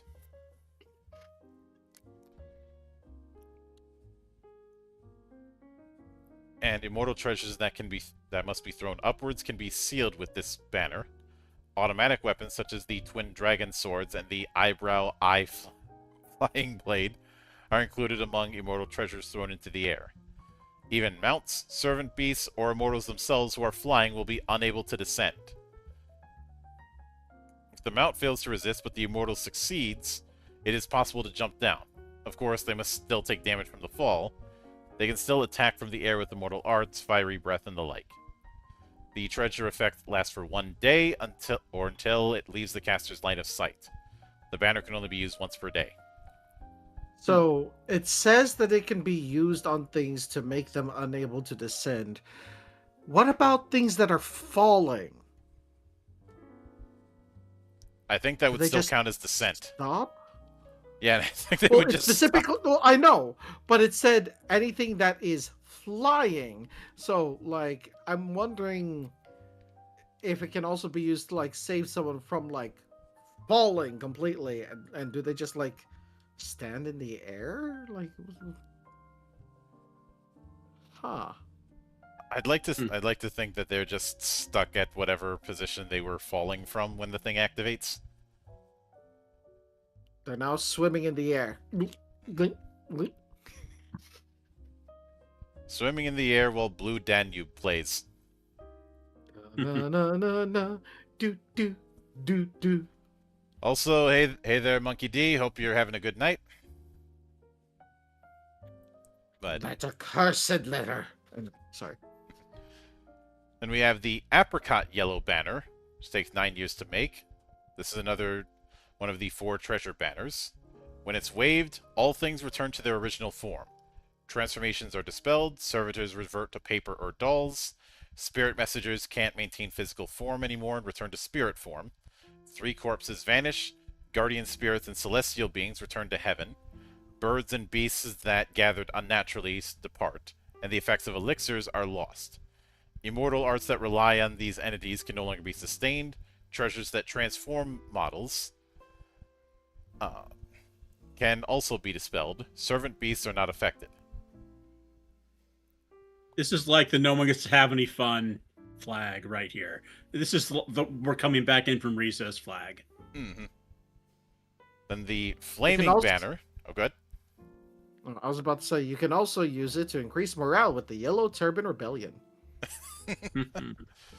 Then the flaming banner. When it's used, a wall of flame-like light appears in the air. This wall manifests to envelop all enemies. Enemies must make a resistance check against the caster's interdiction use value as the difficulty. If they fail to resist, the special effects of any immortal treasure, weapons, and armor they are using become unusable for 1 day or until they leave the caster's field of vision. Bonuses to skill values and damage reduction effects are lost. Unless it's a iron weapon, in which case the +1 remains. Innate abilities and those from the immortal art sorcery are not lost. Can only be used once per day. So the more we look at interdiction, the more I'm like, I love this thing. Yeah, So right. do I.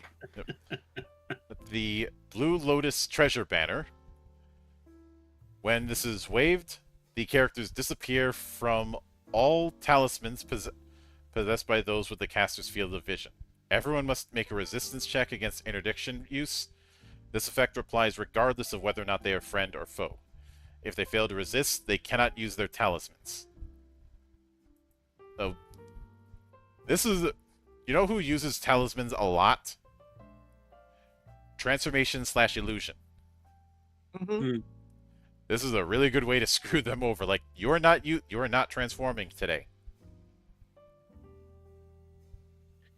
I also have to say, I was going to say this for later, but every time I see requires oral formula, the only thing I could think of is Jackie Chan Adventures.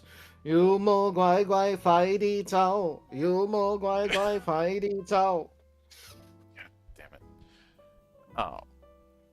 it. Doesn't help that that show had such an emphasis on talismans either. Right. But then we have the Heaven Closing Net, which takes 108 years to make. It is a coarse-meshed casting net made from special materials. It can capture flying things and drag them down. When you recite the formula and throw the net, it reaches up to 100 zang, or 300 meters in the air. The edges spread out to a maximum of 10 zang, or 30 meters, and it can envelop and capture anything with a combined physique of 30 or less all at once. The net contracts smoothly and pulls the prey down to the ground. If the prey doesn't struggle, it can be drawn all the way to the caster's hand, but otherwise it will fall to the ground nearby while still tangled in the net. If what's caught in the net has limbs, it can escape after 1d times 1d's rounds. While struggling to escape, naturally they cannot attack or use immortal arts. Parry and evasion take a -3 modifier. Whether the attack hits or misses, the net will not be damaged. If what's caught has no limbs, such as the eyebrow eye flying blade or an unoccupied flying chair, it remains captured until the caster commands the net to release it. Of course, the Heaven Closing Net cannot be used during that time. Alternatively, someone must untangle and free it from the net. Whether the caster will silently allow this is uncertain. The time and action modifiers for doing this during combat are the same as for escaping. So if you're hunting a big ass winged beast, that is one way to catch it. It's like that one shout in Skyrim that's only used for pulling down dragons. But then we have a few new types of servant beasts for goo alchemy. Starting with the black toad, a pitch black toad that's small enough to fit in the palm of your hands.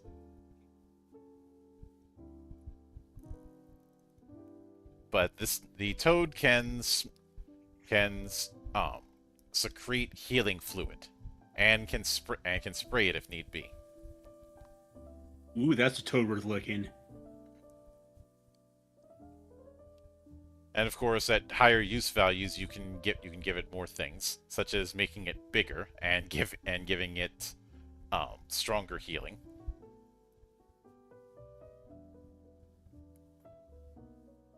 Then you also have the silver peacock. A small peacock that's about 2 chi in body length, is entirely silver, with tail feathers smaller than that of a normal peacock, and highly developed legs. It can't fly, but it has a running speed 3 times that of a horse. However, its speed decreases on poor footing. When you hold a silver peacock close to your chest, you appear somewhat more confident and gain the trust of others. Your charm ability is treated as 1 point higher, and at higher use values, its running speed can pass celestial birds. On water, you can dash across by taking the next step before sinking. All right. So, I'm definitely thinking about certain chocobo breeds here. Let's see. It can also speak. Yep. It could potentially shoot its feathers. And its silver feathers can turn into real silver, giving it 1 point of damage reduction as armor. And can shrink the caster. The caster can shrink alongside it, but... Oh, sorry, the peacock can shrink alongside it, but I can see what you're going with. The Jue Yuan, which is a small red-haired monkey with gold hairs mixed in with its fur. Someone did a little copy-paste, oopsie. Seals the power of the green locust.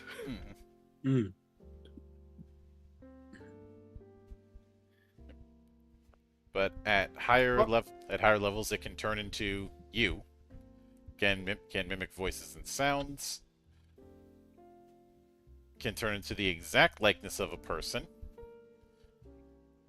And can damage those who touch because it charges its body with electricity. Okay, but considering that these things can grow larger, I keep on getting a weird Megazord vibe from them. Like, if you have all of them, can they form into a giant warrior? See, then we have the green locust. A green locust approximately 10 centimeters in length, has a larger head and appears distinctly different from ordinary locusts. It has a hard shell that reduces damage from weapon attacks and immortal arts by 2 points, and its wings are well developed, allowing it to fly.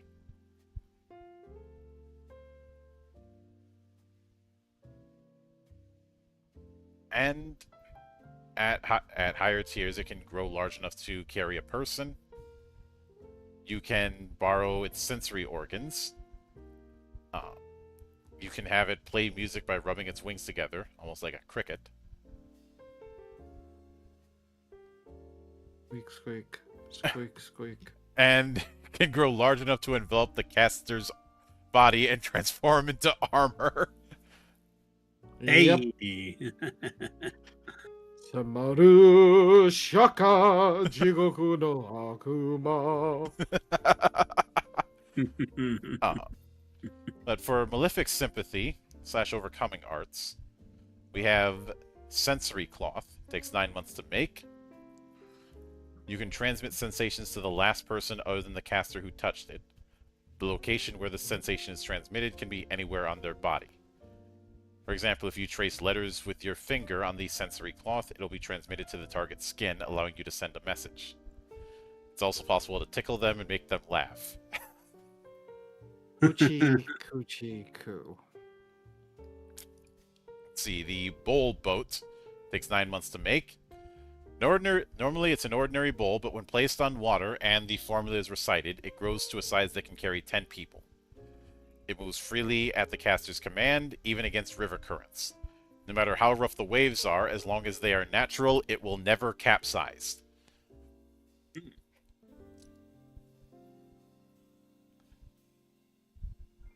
So that's a nice way to... Imagine if you had that on the Oregon Trail. Oh, who am I kidding? You'd probably still die of dysentery. But I mean, it's almost a sure thing to die of dysentery on the Oregon Trail. Yep. Then face Or drawing snake bite. ink, which takes 9 months to make. When you draw a face on a tool with this ink, the tool will begin to speak. Hmm.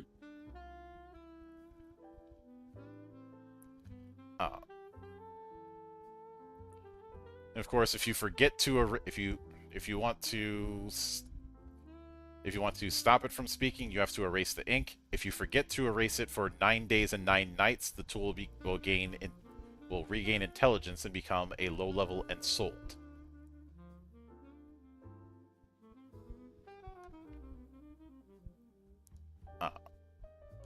Then the substitution talisman allows the so-called substitution art to be used once. If attached to the body, it will activate by the caster's will when they receive damage that would be fatal.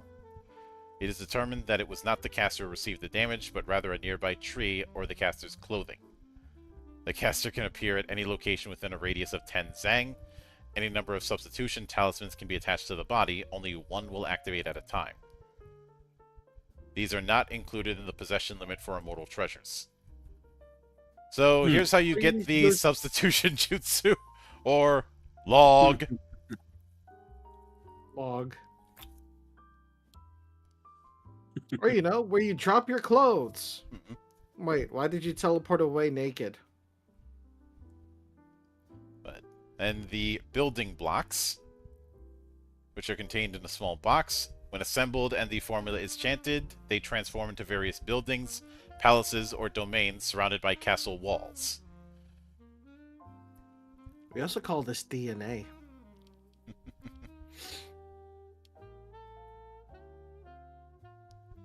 But we also have a few evil immortal treasures, such as the Mad Wood Fan, which makes plants go through bizarre transformations,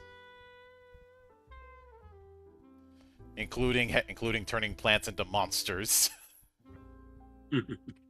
The 10,000 Fire Crow Jar, a jar that contains several thousand crimson crows. These crows can breathe flames and burn everything around them. Then the Vein-Breaking Stake, a stone stake about 180 centimeters in length. When driven into the ground, it can trigger an earthquake. But you have to do so on a pathway that follows certain ley lines and drive it into the core location. Otherwise, you won't cause much damage.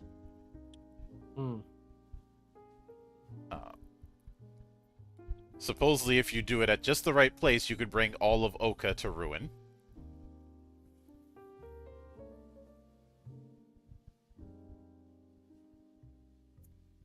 Oh, and look, every time you use it, you lose 2D points of virtue. Well, it is an evil treasure. Then the Forest-Cleaving Axe, which can wither an entire forest at once. However, you cannot wield it unless your strength is 10 or more, because it is made entirely of metal. Even the handle. It is said this was once wielded by a giant named Paul Bunyan. When you attack, beings with the wood element, such as plant-based and sold, must make a resistance check against your use value. If they fail, they die instantly.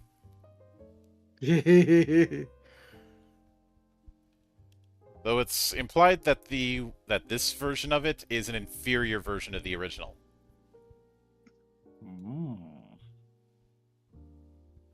We also have the Four Seas bottle, which can cause rivers and seas to overflow, triggering floods.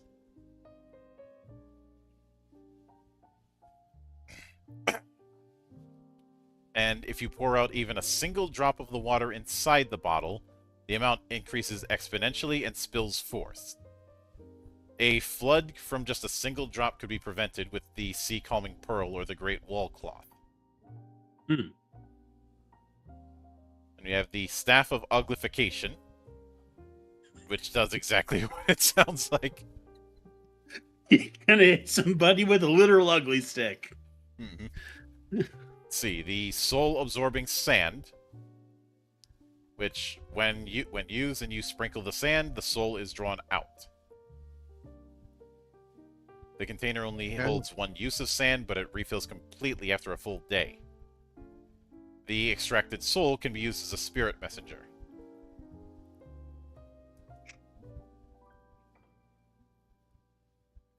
And if a soul is separated from the body for 10 days, the physical body dies completely and the soul cannot be returned.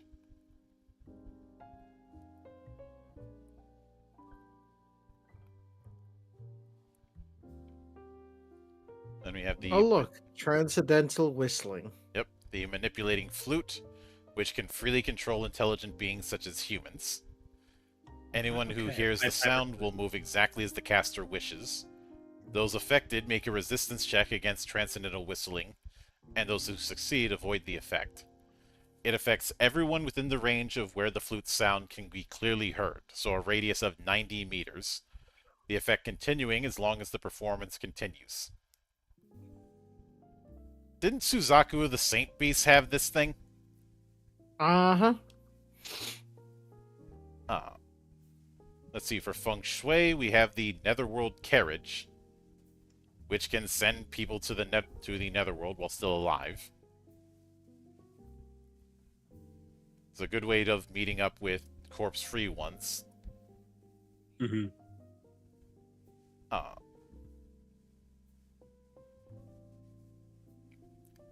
Then for Goo Alchemy, we have the Plague Banner,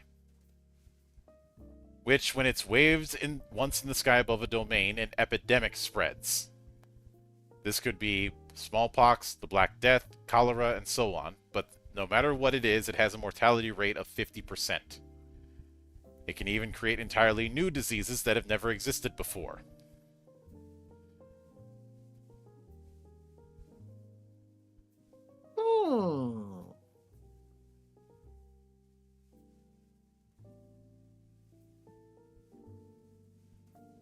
So, this is how you introduce Nurgle's Rot into Ouka. Yep. Then for Malefic Sympathy, we have the Demon Flower Basket, a basket that absorbs immortal treasures. When an immortal treasure is used against someone equipped with this, bizarre arms can extend and bend freely from within the basket and snatch away the immortal treasure attempting to attack. This cannot be avoided.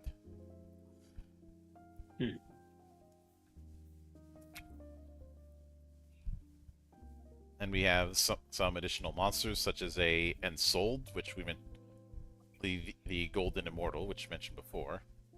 A Round Armor General, which looks like a big-ass turtle. And can also create whirlpools. Common Rider villain. No, it's Gamera, the friend. He's a friend of the children. Mm-hmm. Ah, yes, Gamera, the friend to all the children. Yep. Yeah. A crab, Yao Guai. Crab. Giant enemy people. crab! Yep. Crab people. Crab people. Then a shrimp, Yao Guai. Look like crab, taste like people. And mysterious intertwined trees. Uh, Mm. okay. And a mirror Yao Guai, which reflects all attacks, but it cannot reflect fire style escape. Mm. Because it's a metal mirror. Got it. And a centipede Yao Guai. Didn't we fight this thing in Sekiro? Dark Yeah. Souls. Dark Souls. Maybe Sekiro too. I don't remember it in Yep. Sekiro though.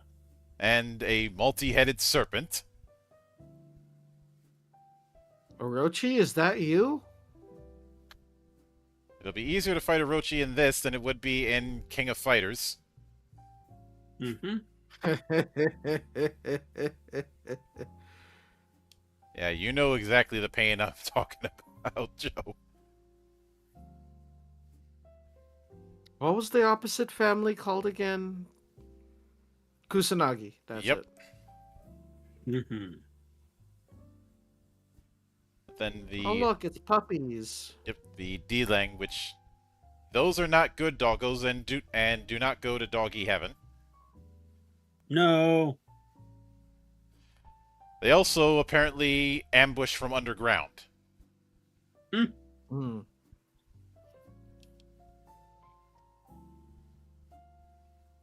And can move underground as freely as if it was water.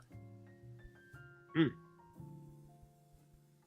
Then we have the Duanhu, which It's a inflicts bug. fever by showering sand and burrows into sand. It lurks in It's the almost sand. like a antlion. Yep, it lives in the sand in the bottom of rivers, resembling what's known as a chigger, or a type of mite.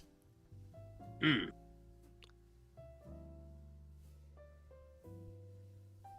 Then the patterned willow. Oh gods, I hate that so much. Yep. And the Bing Fang. Oh gods, no. It can't tell its head from its ass. That's because its ass is its head. What? You think whoever wrote Cat Dog got the idea from this?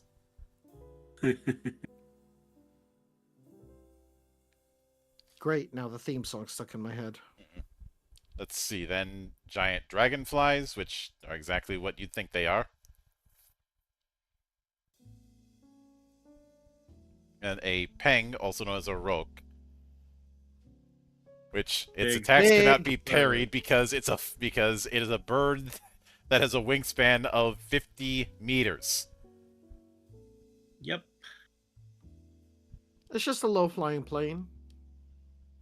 I'm immediately thinking of the rock that was in Final Fantasy 15. That was that fuck huge bird that you spent a good chunk of that adventure trying to avoid because picking a fight with it was a bad idea. Yep. And I like that in order to emphasize the size, they don't show the full thing of it, just the talons in the art here. Yep. But this is supposed to be a peng that's just hatched from its egg.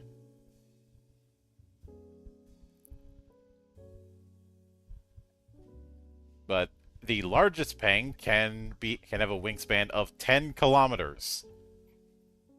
Okay.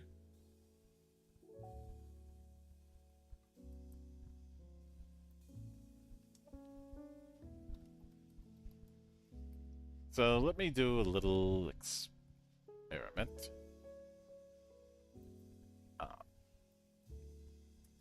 So 10 kilometers, so that's about 6.2 miles.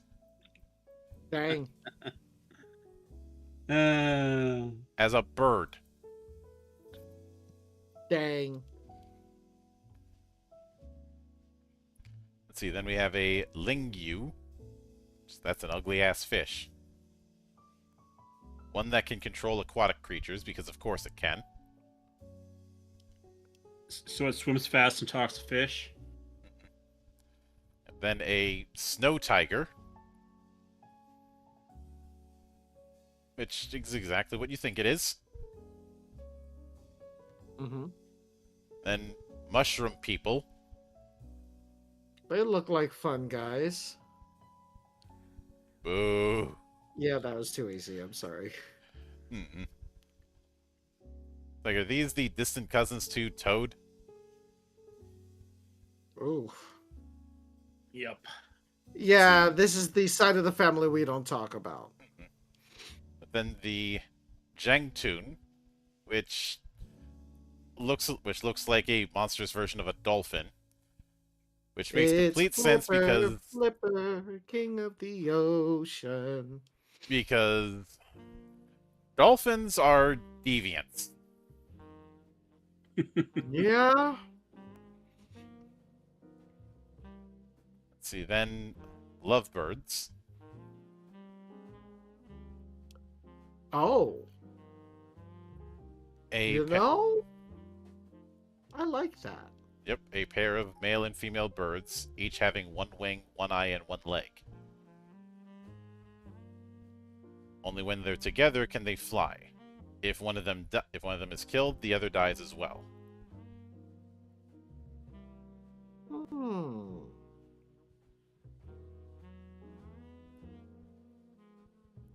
Let's see, then a good old elephant. Sweet. Let's see, then a giant octopus. Anyone in the mood for calamari? Have Wait, tried that's it. squid. Yeah, that's true. Yeah. I will get some takoyaki though. Mm-mm. Yeah.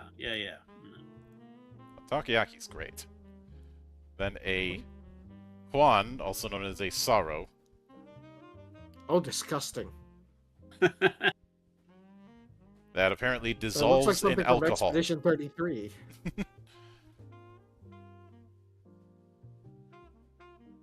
Too heavy to move. Ah. Then a Kijong, which is a one-legged bird that has a pig's tail and has the body of an owl. Mm-hmm. I kind of like the way that thing looks. Not gonna lie. It is considered a omen of an epidemic. Mm. Hmm. It doesn't spread the disease Banshee. itself, but when it shows up, a disease is coming. Hmm. Then we have Lu Ding and Liu Jia, soldiers serving heaven, low-ranked deities essentially. Normally they're supposed to be in a group of 12, but some of them have been dropped out. Hmm. See, then we have the Jimeng, which is the land god of Mount Guang. He is a type of earth god that was Dragonfly head. born from a mountain bathed in the universe's spiritual energy. I like how he's just like mostly human except for his head. Mm-hmm. Then the Xingtian, which we saw earlier, a headless giant.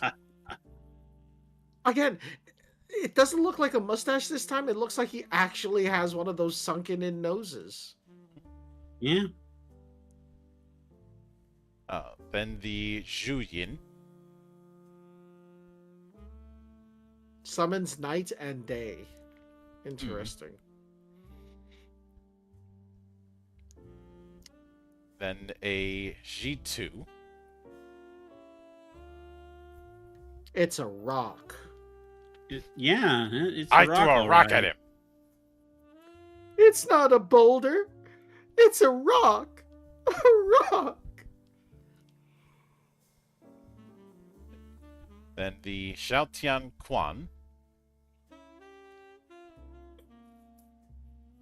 which is always looking for someone to become its master. If the Aw, dog it's a likes you, you become puppy. its master. Doesn't matter if you're good or evil. Normally hides within the master's sleeve. At a command, will leap out and attack the master's enemies. Aww. I want one.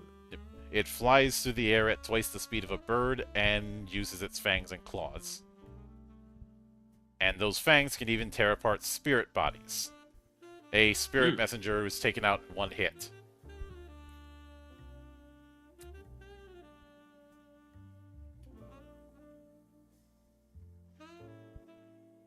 But, and as far as undead types, we have a spirit of childbirth.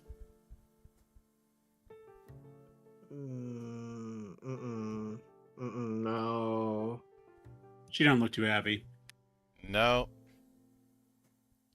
And I don't like that. a malaria spirit.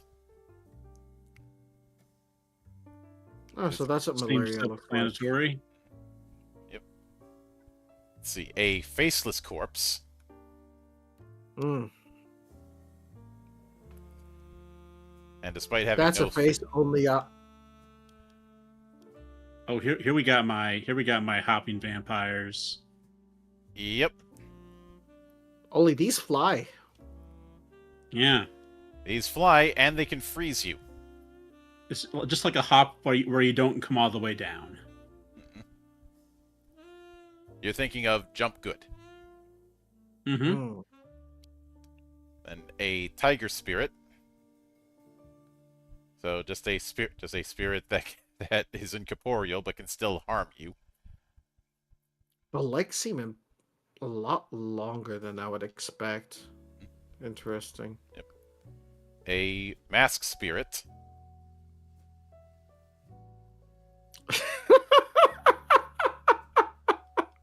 I don't know why that tickles me. A luocha bird. Which would be a nice looking bird if it weren't for the fangs. Mm-hmm. Oh god. Birds, it doesn't know that birds don't have teeth. Someone needs to let it know that. It's the ancient ancestor of the Canadian goose.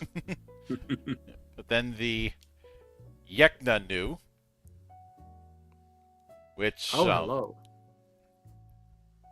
is designed to seduce targets, Mm-hmm. and when seduced, the target will do anything she asks. While they won't turn against their former companions, they will do their utmost to prevent harm from coming to the Yecha woman.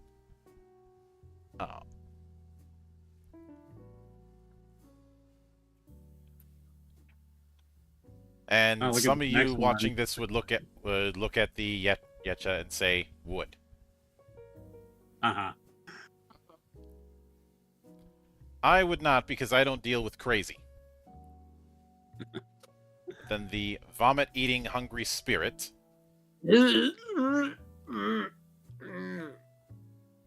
No. It can only consume liquids because its lower jaw has rotted away. Uh-huh. I don't like that. And its main food source is exactly what you think it is. Who thinks of these things? Of course, no matter how much it eats, it immediately goes back up. And it will consume what it has gone back up. Okay, anyways. okay. Yep, moving on. The flame It's mouth like someone took the feeding style of the fly and decided to make it much bigger. Mm-mm. Yep. Then the flame mouth hungry spirit, which has flames constantly in its mouth. Halitosis. No matter how much it eats, everything burns up in the flames of its mouth, and only a small amount of ash passes down its throat. Mm-hmm. And of course, if it bites, it does fire damage. And it can breathe its fire. So this is what happens when you have really, really bad heartburn. Mm-hmm. Mm-hmm. But then the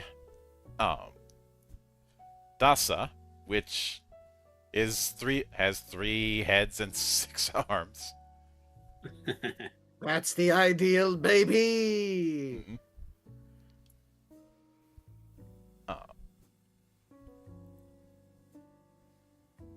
But after that, there was talk of some additional developments. Hmm. Basically, there were plans on doing a expansion rule setup as well as several scenarios, but a lot of these never came out. Oh. Hmm. The game did all right, but the big reason these didn't come out, I think, is because of when it came out. This includes the um, GM screen and a bunch of other stuff. This was COVID. 1995, Oh. right around the time that TCG started really eating everyone's lunch. Hmm. Yeah. Yeah. And that would continue until about 2002.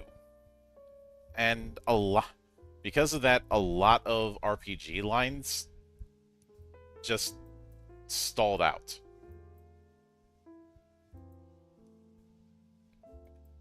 I'll leave. I'd say Sword World probably did the best, but I think that's because it had so much. That was probably because it had so much momentum by that point.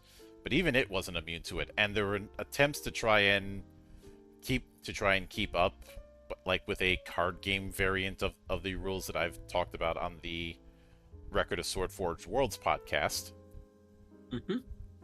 along with a few other experiments here and there, but it didn't quite stick. And eventually it was decided, you know what? This thing needs a reboot, and thus 2.0 became a thing. Right in time for the 20th anniversary, because Japan really loves anniversaries that are multiples of 5. Yep.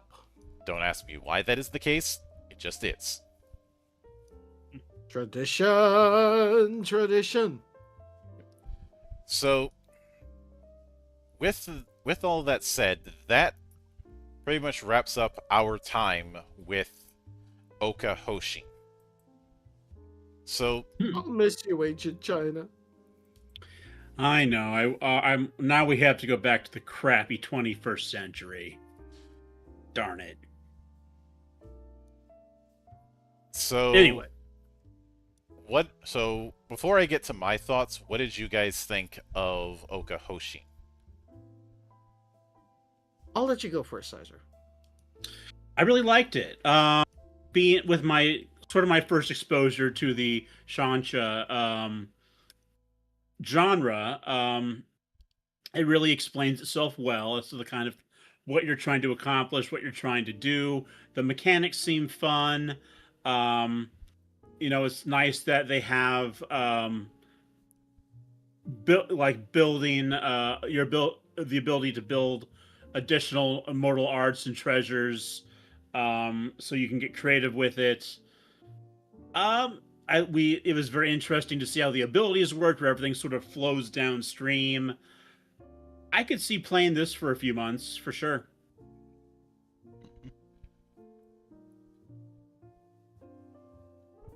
I Joe, enjoy it, but my main thing is, in order to get a proper idea of it, I would have to play it.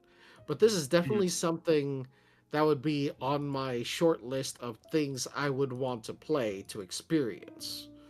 Cause it's different enough that I don't feel like I'm doing another D&D rehash.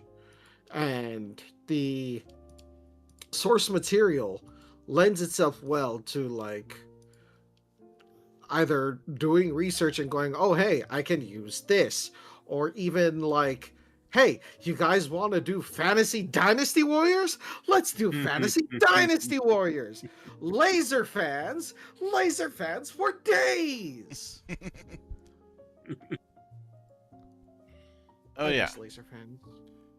Uh, Now for me, as somebody who has a bit more experience with Japanese tabletop, with, in this particular call, uh, there's definitely some things that I enjoy with this, but it definitely shows itself as a game from the 90s.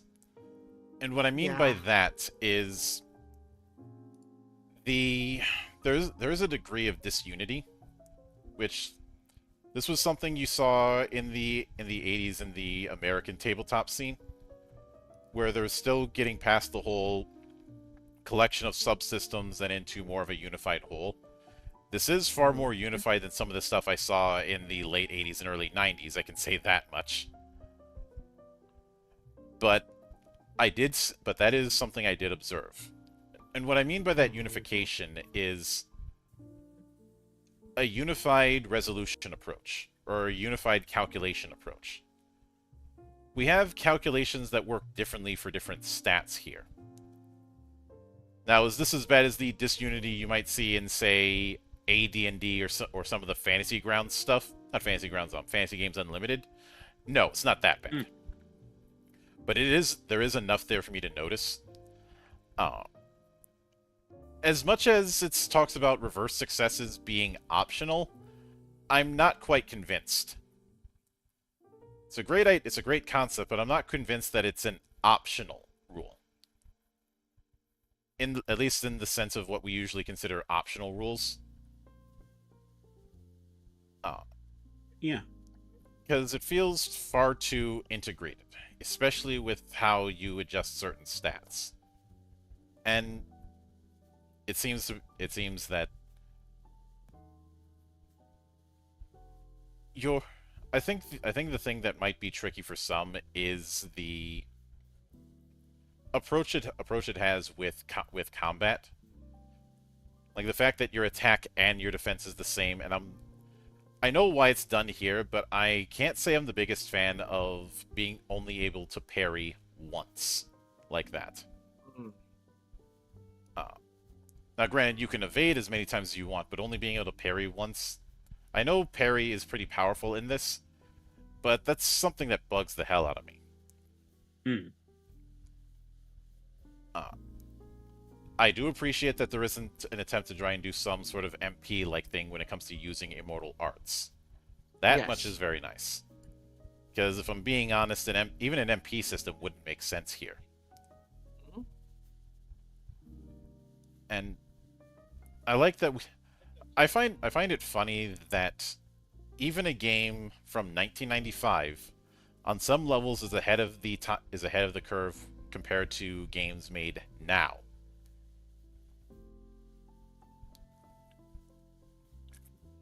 But this is what I always find fascinating about the tabletop scene in Japan, is this willingness to be experimental, to feel like you don't have to do the thing that everyone else is doing. Because this is a group SNE project, but it does not play anything like Sword World or Goblin Slayer or any of the other group SNE projects. In fact, the only thing it has in common with them is rolling 2d6. And even that's a stretch.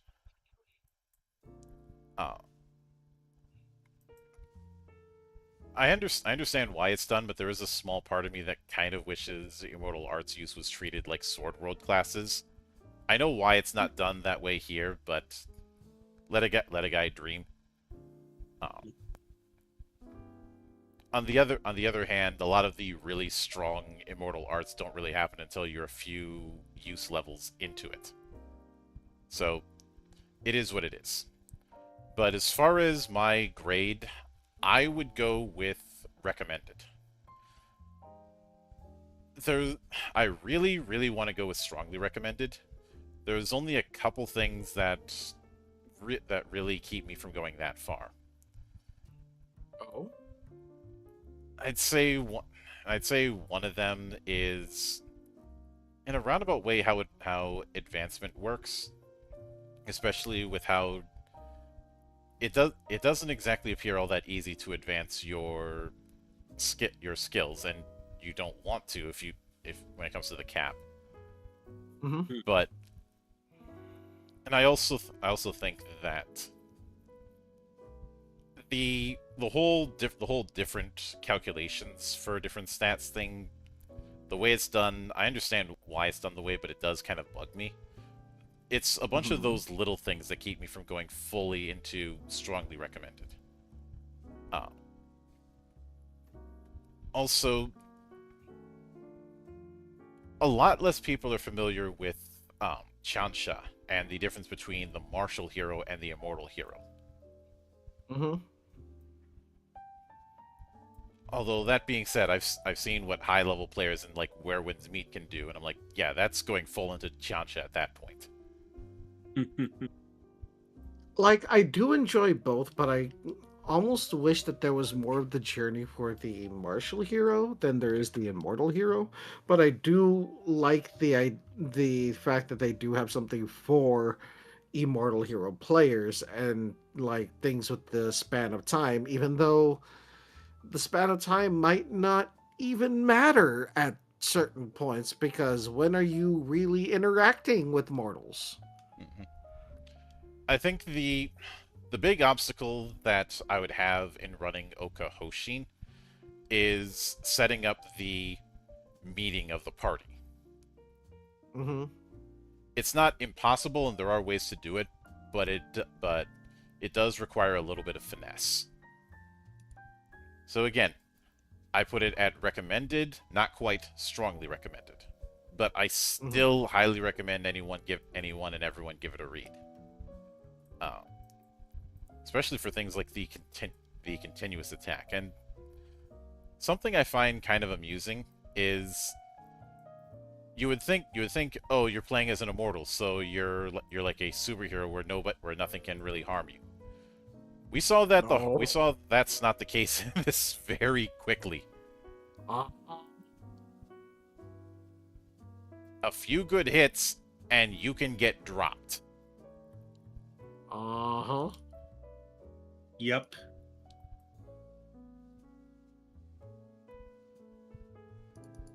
But with that said, that will wrap it for this particular episode of The Valley of the Judged. I will be back here tomorrow for the starting portion of Soar, Shirtless on a Rooftop.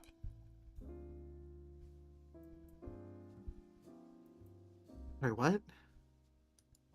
Shirtless on a Rooftop is a TTRPG that is a nod to beat-em-ups like Final Fight and Streets of Rage. Oh, yeah, you that just- one. And let me see what I put on the. Oh, that's the wrong schedule. There we go. So next week will be one shot week, and originally I had planned it that we were just going to cover Moto Bushido, which is samurai on motorcycles. But given what dropped recently, I think I'm going to do a slight pivot. Oh, Because we talked about Qiansha and Wuxia, and then about 2 days ago, a project called Festival of Fighters dropped on my lap. And I'm thinking, you know what? Let's add that to the queue. So next week we'll be doing Festival of Fighters and Moto Bushido for the one shot week, and the week afterwards we will begin our look at Parselings, which is a deck building TTRPG where words define the environment. Okay. So, and of course, I will also note that there will be that after Fated Continuum on Sunday, there will be a emergency episode of The Valley of the Judged, because the 3rd edition playtest document for 7th C 3rd edition has dropped. Indeed. nice. And given the long history that Sizer and myself have with it, that's why I had messaged him saying, we need to do this. I'll be there with bells on. Mm-hmm. And Yep. Carlo will be there in order to scream revolution.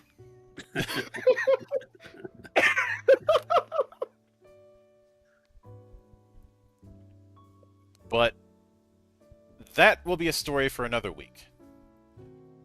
So until then, on behalf of the good brothers present and not present, my name is Mildra. I am your gaming monk. Stay fucking frosty, everybody. Goodbye.